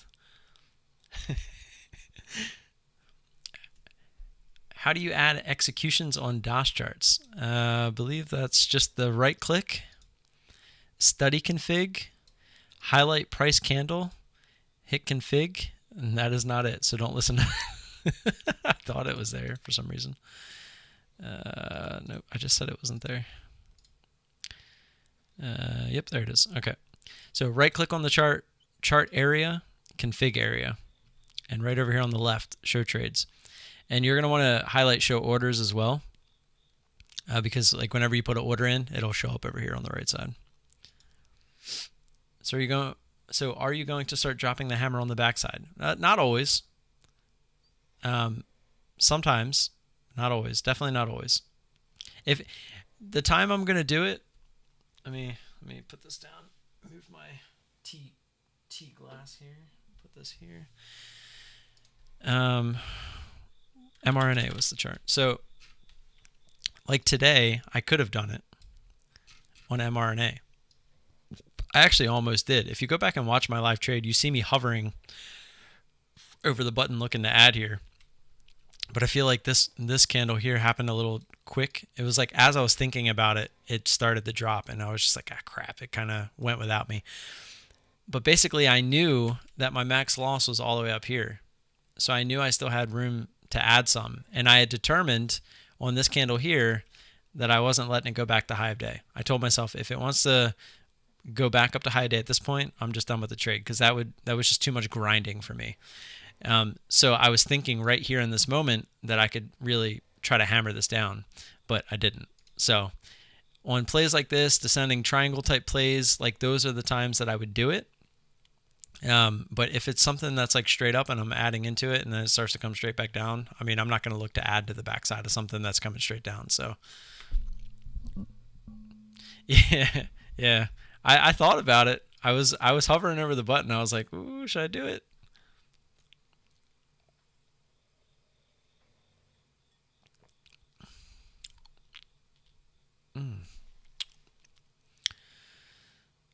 What do you think about trading on candles? What do you mean, Chris?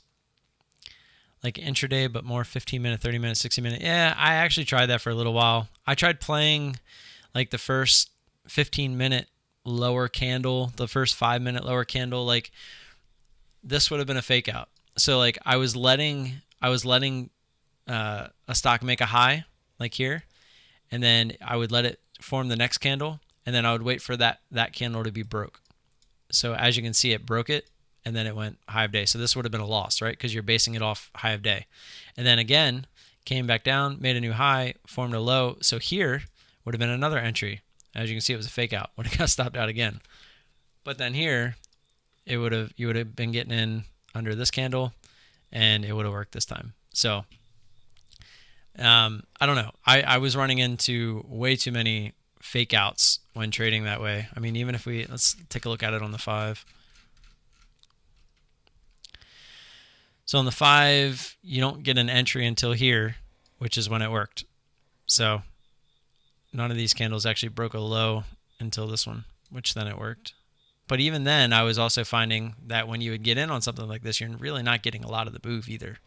Because sometimes you don't even get like that big of a drop before it wants to try to bounce or whatever. And I don't know, it wasn't me. It was not me and my trading style at all.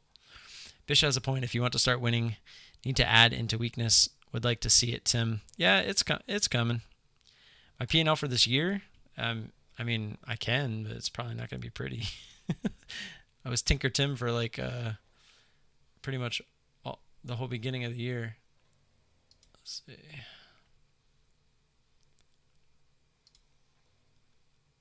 mean, I'm pretty sure I'm red, so tax write-off. I mean, hopefully we finish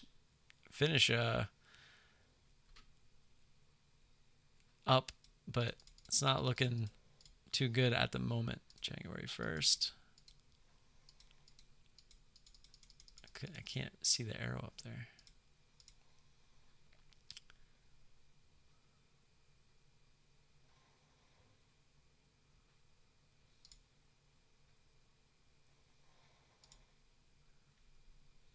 Ooh, jeez. It's a lot worse than I thought. Tinker Tim has not been nice to us. So from January 1st until now, I did get back in the green for a little bit there. What happened to my chart? Oh, wait. Yeah, that is... Oh, okay, there it goes. So, yeah. Pretty brutal. I'm still sipping the shot. Do not sip that without ice. It's not bad. I poured too much, Brian, because I tried to do a double, but then I realized there was no way I could fit that whole thing in my mouth. That's what she said. But yeah, I still have some of the shot. I don't think you were here to see it.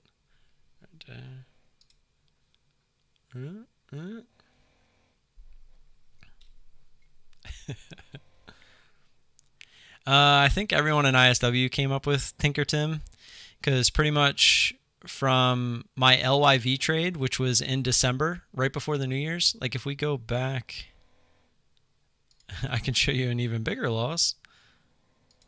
If we go back, let's just add December.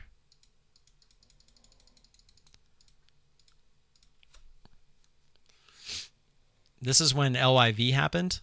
And then after LYV, I started just doubting everything and trying to find some super safe way to trade. So here was LYV. And then I just started, well, what if I do this? Well, what if I do that? Well, what if I do this? Well, what if I do that? Well, this isn't working. Let me try this. Well, this isn't working. Let me try this. Okay, this is kind of working. All right, let's keep doing it. Okay, it's really working. Okay, oh, nope, it's not working. Let's try this. Let's do this. And this is me. This was me saying, okay, actually, I think it was right here where I was like, okay, 112, let's try that. Okay, I don't think this is necessarily working for me, but I want to use the same strategy, but I need to figure out how to make it work for me. Then I went to 20 variable and it was working, but as you can see, the wins were pretty small. And again, guys, this is why I scaled down. I realized I wasn't ready to keep going up. Would you rather lose? Like, you guys see me, I'm literally trading $20, $30 like a trade, but look at what I'm actually losing, right? Imagine if you're trying to trade $200, $300 a trade. This would all have a zero on the end of it. It makes no sense. If you know that you're still learning and you're still trying to figure out the process, why would you lose more than you have to, right? Again, I've been transparent with you guys the whole time. This probably makes me look like shit. But, I mean, I've never hid this stuff. I've always showed you guys. It's a process. Have I blown up, though? No. Because of risk management, right? I've kept it within reason. It's always been within reason. It is what it is. I mean, when you go to college to learn a profession, it takes 4 years to get a degree. And how much do you pay there? I mean, it's really no different. You can't expect to just jump into this and know exactly what you're doing. It's just not going to happen. Going long it's fine. It's just not what I like to do.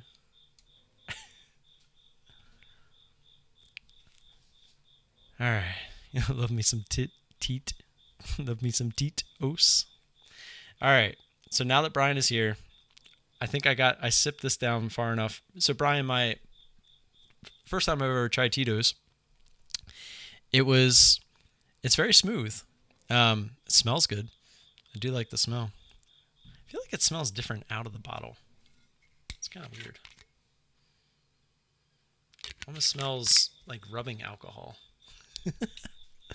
But when you sip it, it's pretty darn smooth. I'm not gonna lie. It goes down easy. It's a little, I don't know. When I think of vodka, it does taste a little different. I think they said they made this. I missed it. Fucking mosquito. Is it made from like corn? I think it said. I was reading somewhere. I don't remember. Anyways, let's just get this down. I see no frost on that glass. Yeah. I don't have any ice cubes at the moment. I looked. Let me just take this real quick and then I'll explain.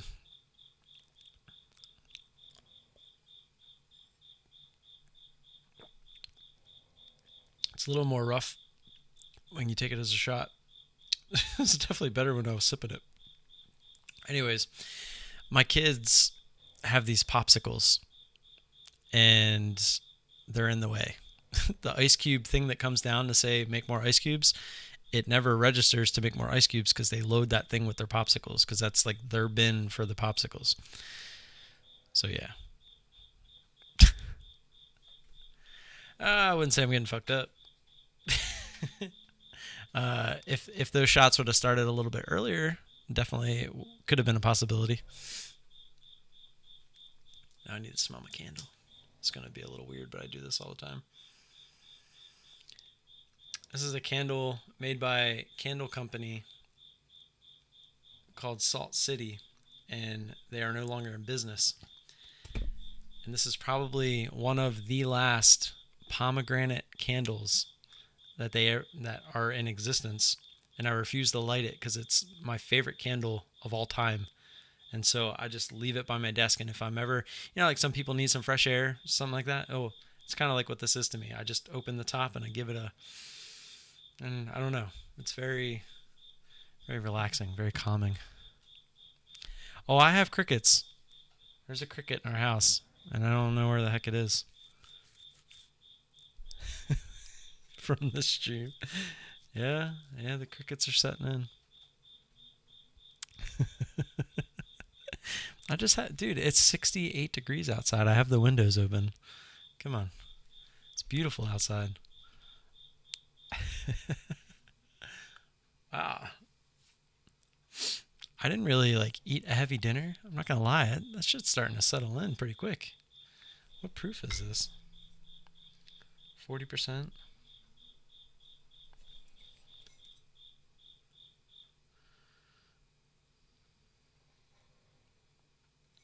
Some good stuff, I'm not going to lie.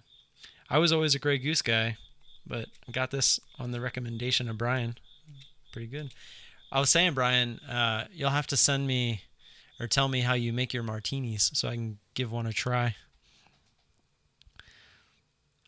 My gambling funds my trading. What? How does that make sense? What do you gamble? I mean, if you're actually consistent, I'm going to go with either poker, I guess maybe blackjack. Those are really the only two things I feel like you can be profitable at gambling, unless you're cheating. Yeah, you missed me pull it out of the bag and everything, Brian.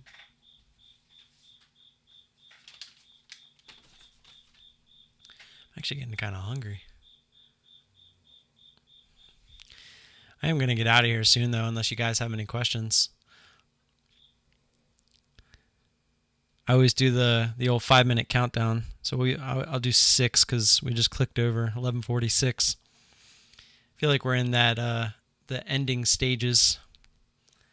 That was a good stream, though. I feel like we got a lot accomplished. I don't really feel like I talked about what I wanted to talk about as far as the strategy moving forward. Speaking of which, I did want to say I did lose a few people that were subscribed to the channel, not subscribed, but members of the channel, which if you do want to support the channel, you can, the join button down below. Again, I don't push any of that stuff. It's just a way if you want to give back for all the free content that I put out there. A lot of people are always like, well, I put this out there for free. The least you can do is hit the like button. And I mean, it is true. Right?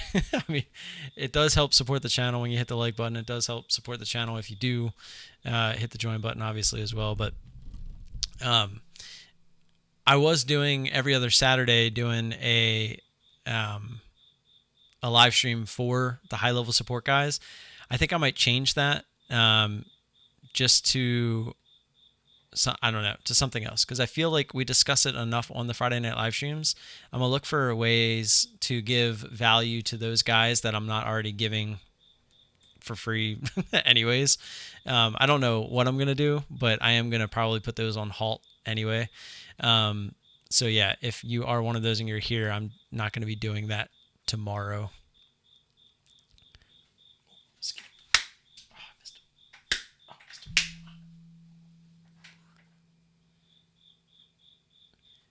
Bitch got clapped.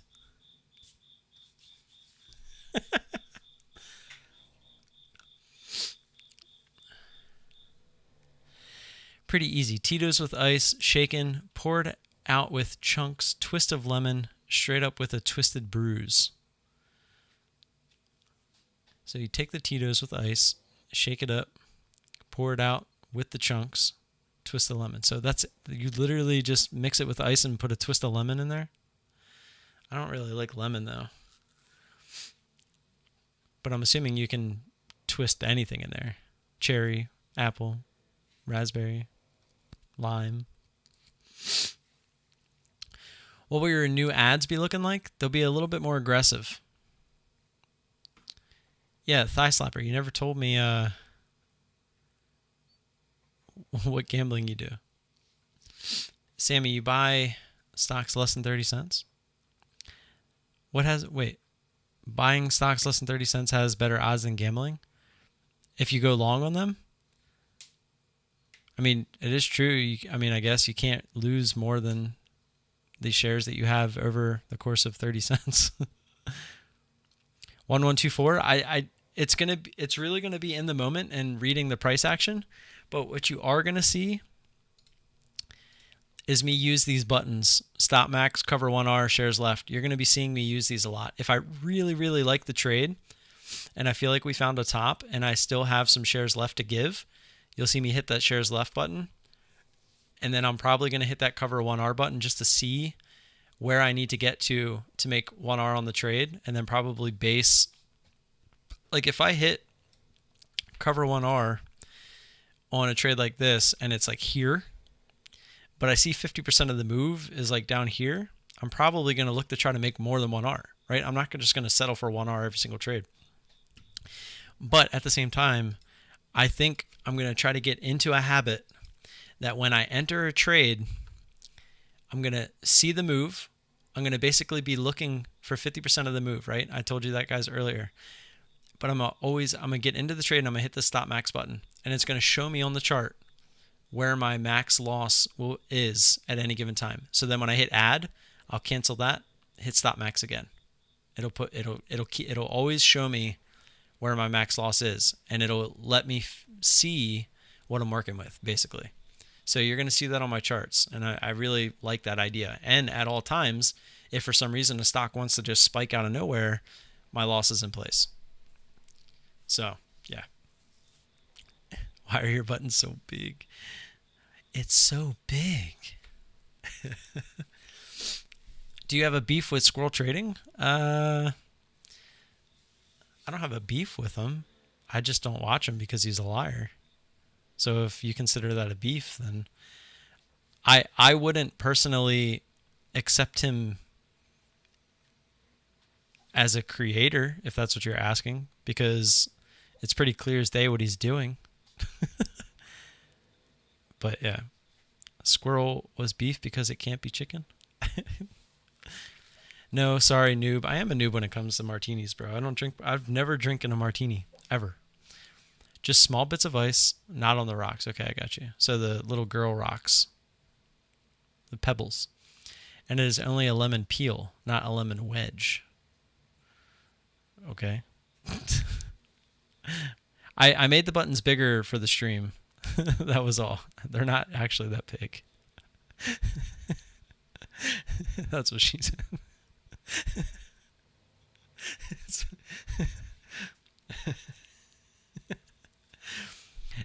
Hey bros, there are ladies in the chat too.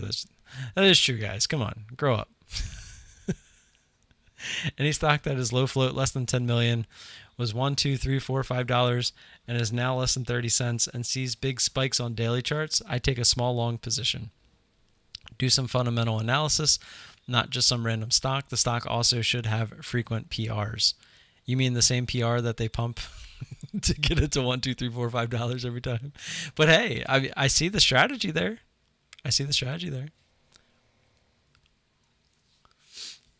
Why is he a liar? What is he doing? Explain. I saw Squirrel got exposed by Guru Leaks. So you just answered your own question.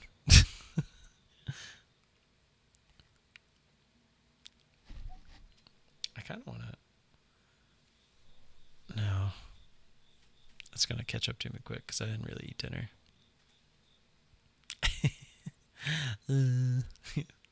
That face reminds me of my kid. Get it? Get what? So many videos he used to claim to be profitable. There's a guy on YouTube that put out a couple videos. That drink that you want. How did you could read my mind, couldn't you? I mean, I kind of did look at it. Yeah, I mean, I'll just briefly say it. I mean, he was caught on a demo account on Thinkorswim, deleted all the videos, and won't admit that he paper traded. And that was how he got all his subscribers. He was posting $1,000 gains, but then he went on to some small $2,000 small account challenge so that he could relate with his audience, and he blew it up. And he says he's only doing it to relate to his audience, but you can just tell that the way he trades and his emotions when he loses, when he, was going up and down $1,000 at a time, and he was nowhere near the emotions he was losing $100 at a time. So it was pretty obvious what was going on there. And now you can tell that he basically is in it for the YouTube money. That's all I'll say. Because he obviously ain't making money trading, but neither am I. So who am I to talk?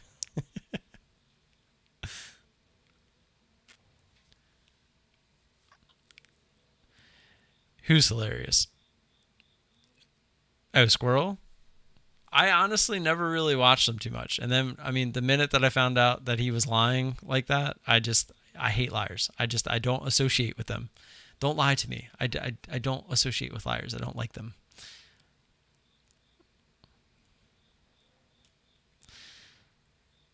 What's going on, everybody?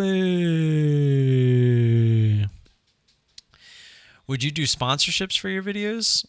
Like, what do you mean?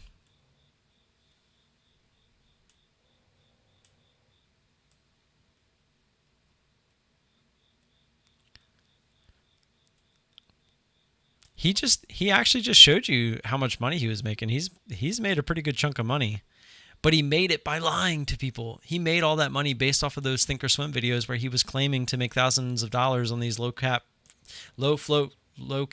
penny stocks. Like, that's what the 90% looks at. That's what the 90% watches on YouTube. That's what the 90% flocks to. That's what they subscribe to. That's what they watch. That's why my channel doesn't grow that fast, because I'm not trading that crap. But he's proven now that he's trading a real account that he can't either. When you're on a paper account and you only post the winners, it's pretty easy to make it look like you're a winning trader. You just never post the losers because you don't have to. It's not real. That's what I was saying earlier. That's why I don't recommend paper trading, because you'll never experience the pain of actually losing. Best broker for short inventory, Interactive Brokers.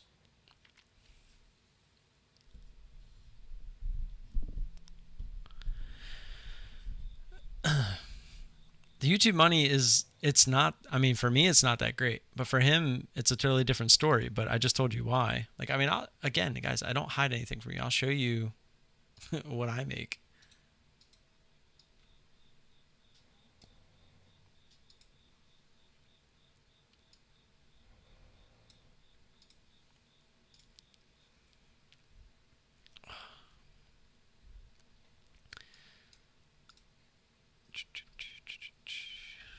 Where is it?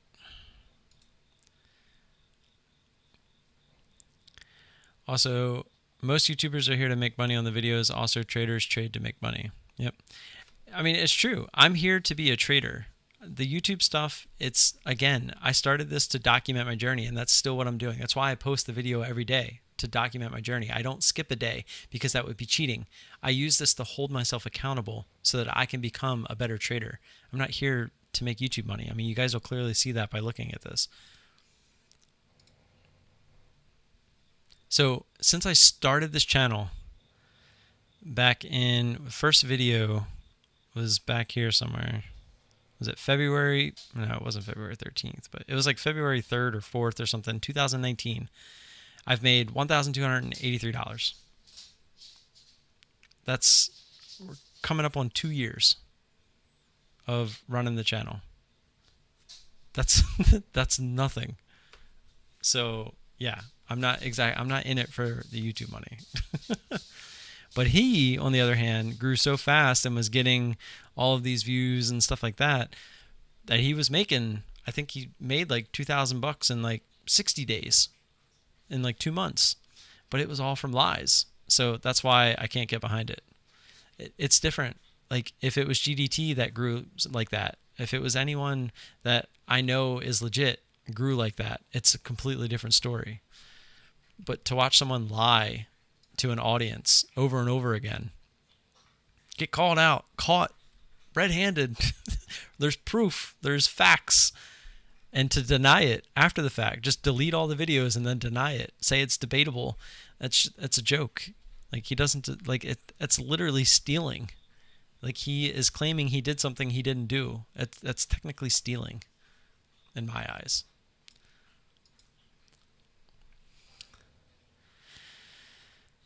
Squirrel's the type of guy that would not stop talking during an interview to the point where the interview has to tell him to stop. Yeah, anybody that talks like he does, I mean, they might tell you they're not selling, but they're selling. You just don't know they're selling until you're already buying. There's only 2 market cycles: compression and expansion. That's good, boys. I like that. Those tongue things that he did, that shit cracked me up. Every time I saw him do that tongue thing, I was like, what is he doing with his tongue? I don't even, let me see if I can recreate it. Let me pull the camera.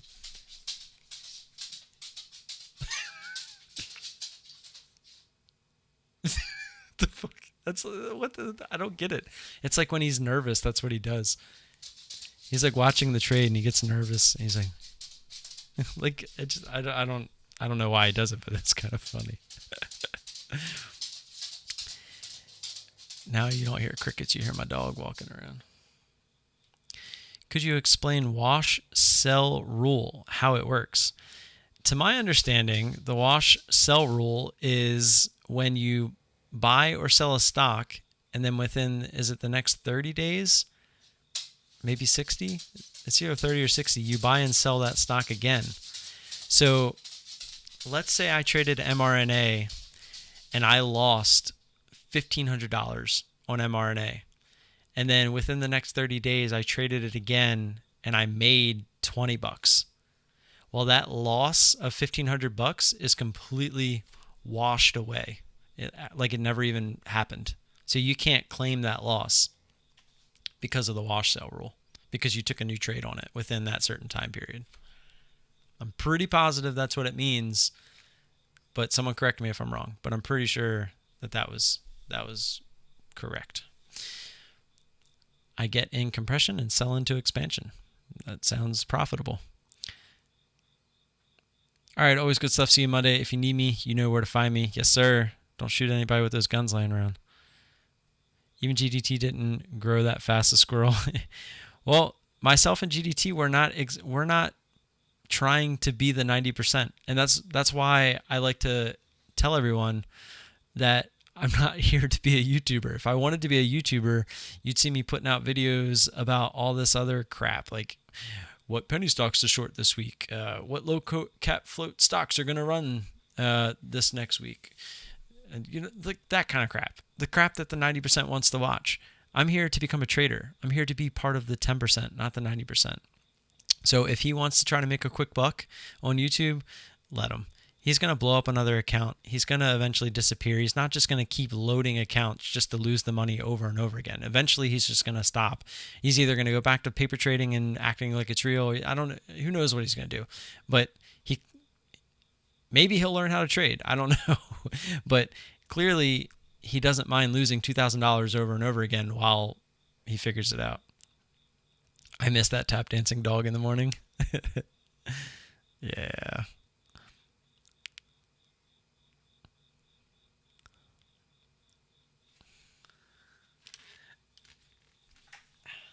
Yeah, I don't even watch them anymore, so you guys are updating me on this. I think like I'll go in and see if he won or lost, but I don't like sit there and watch the videos.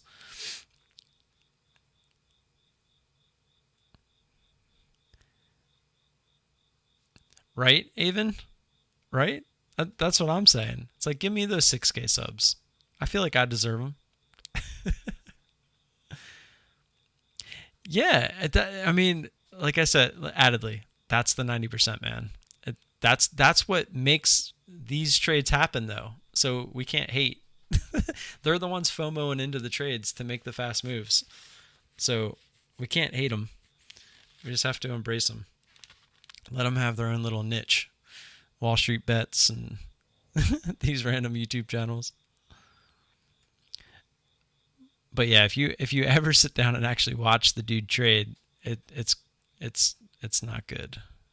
Like you can clearly, like I remember someone telling me that he said he was a professional day trader and he has been for like 3 or 5. I don't even remember how many years he said it was, but it was like no, no, no, no, no, no, no, no.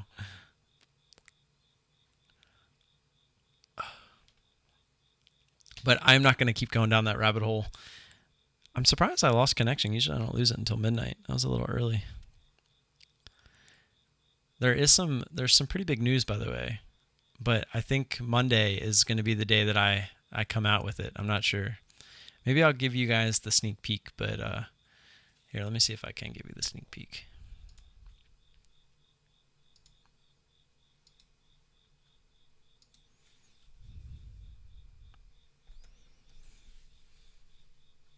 Oh, sneak peek.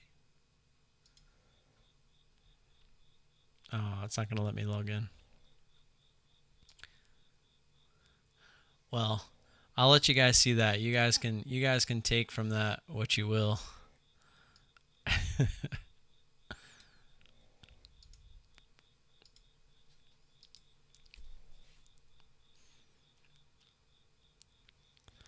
TTM squeeze to 18.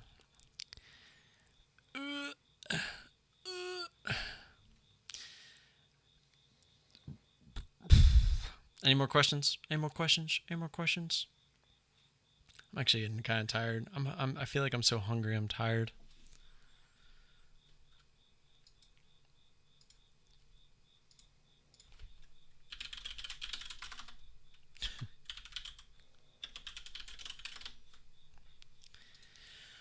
Yeah.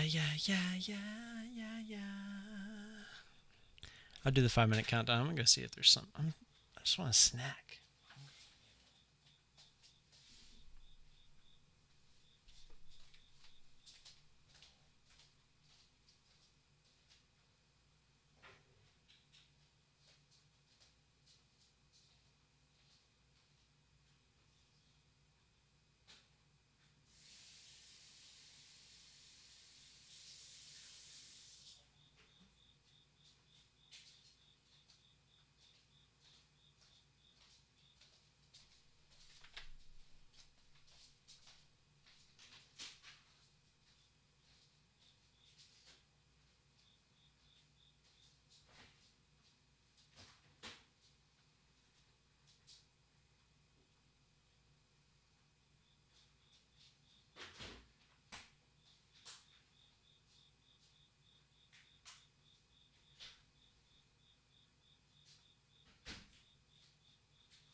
found me some shrimp creel in the fridge.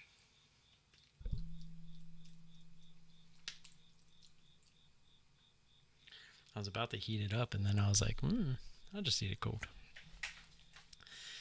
I bought Polo on 330 long, 200 shares yesterday. So it was 280. P&L was 100. Open was minus 100. P&L day minus 178. Didn't get why. Called TD Ameritrade. They talked about wash sell. Blah. Still confused.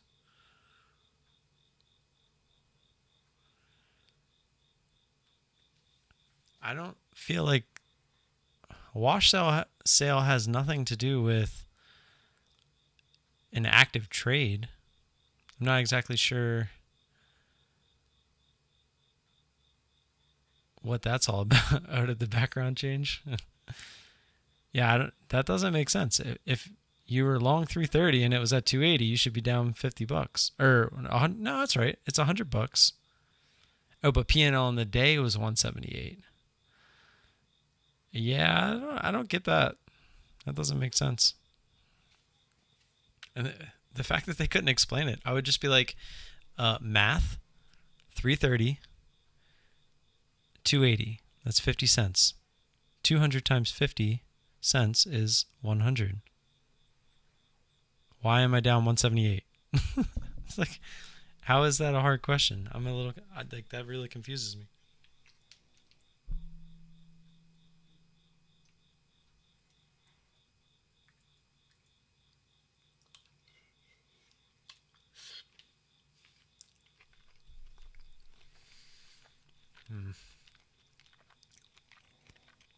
That's really good. My dad made this. He makes it better than I do. My mom actually, the reason I was late, she made chicken makhani, butter chicken.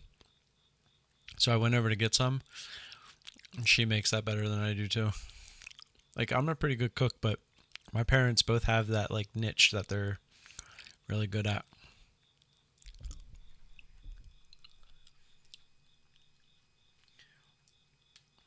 Yeah, man, I I don't know how to help you there because I'm on your side.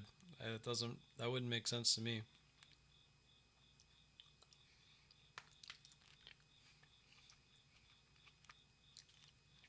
I'd be getting pretty pissy with them. Man, just those 2 shots, man, they're like kicking in. But I know it's because I didn't eat. I can like feel myself turning red. Yeah, I actually hate TOS. I've seen nothing but bad things with them, especially when they were like down for 2 or 3 days. That was pretty brutal. But all right, guys, I'm gonna actually sit here and probably watch some YouTube videos or maybe watch an episode of something while I eat this. I don't want to sit here and chew in your ear. Thank you all for tuning in. I really do appreciate you guys being here. We're all along the same journey, right? We're all trying to be profitable traders. So again, appreciate you guys stopping by, critiquing me, critiquing you, critiquing each other, right? That's what this is all about. We're trying to grow together. The only way to grow is to put the hard work in. So that's what we're here doing. Tinkerbell, you jerk. Happy 35. Yeah, it is my birthday Sunday. Wish me happy birthday, you jerks. But yeah, continue to grow, guys. Continue to put in the work. We're all going to get there. It's just due process, right? Everyone says screen time, screen time, screen time, screen time, experience, experience, experience. You got to put it in. The whole, how you make it is you make it. You got to make it there. So let's do that. Anyways, I'm going to get out of here. Have a great weekend. I don't know what I'm going to do for my birthday. I feel like I got the shrimp curl and chicken makhani. I'm good to go. Maybe just sleeping both days would be nice. I don't know if the wife's going to let me do that, but I don't even know where my button is. There it is. Until Monday, I will see you guys later. Peace.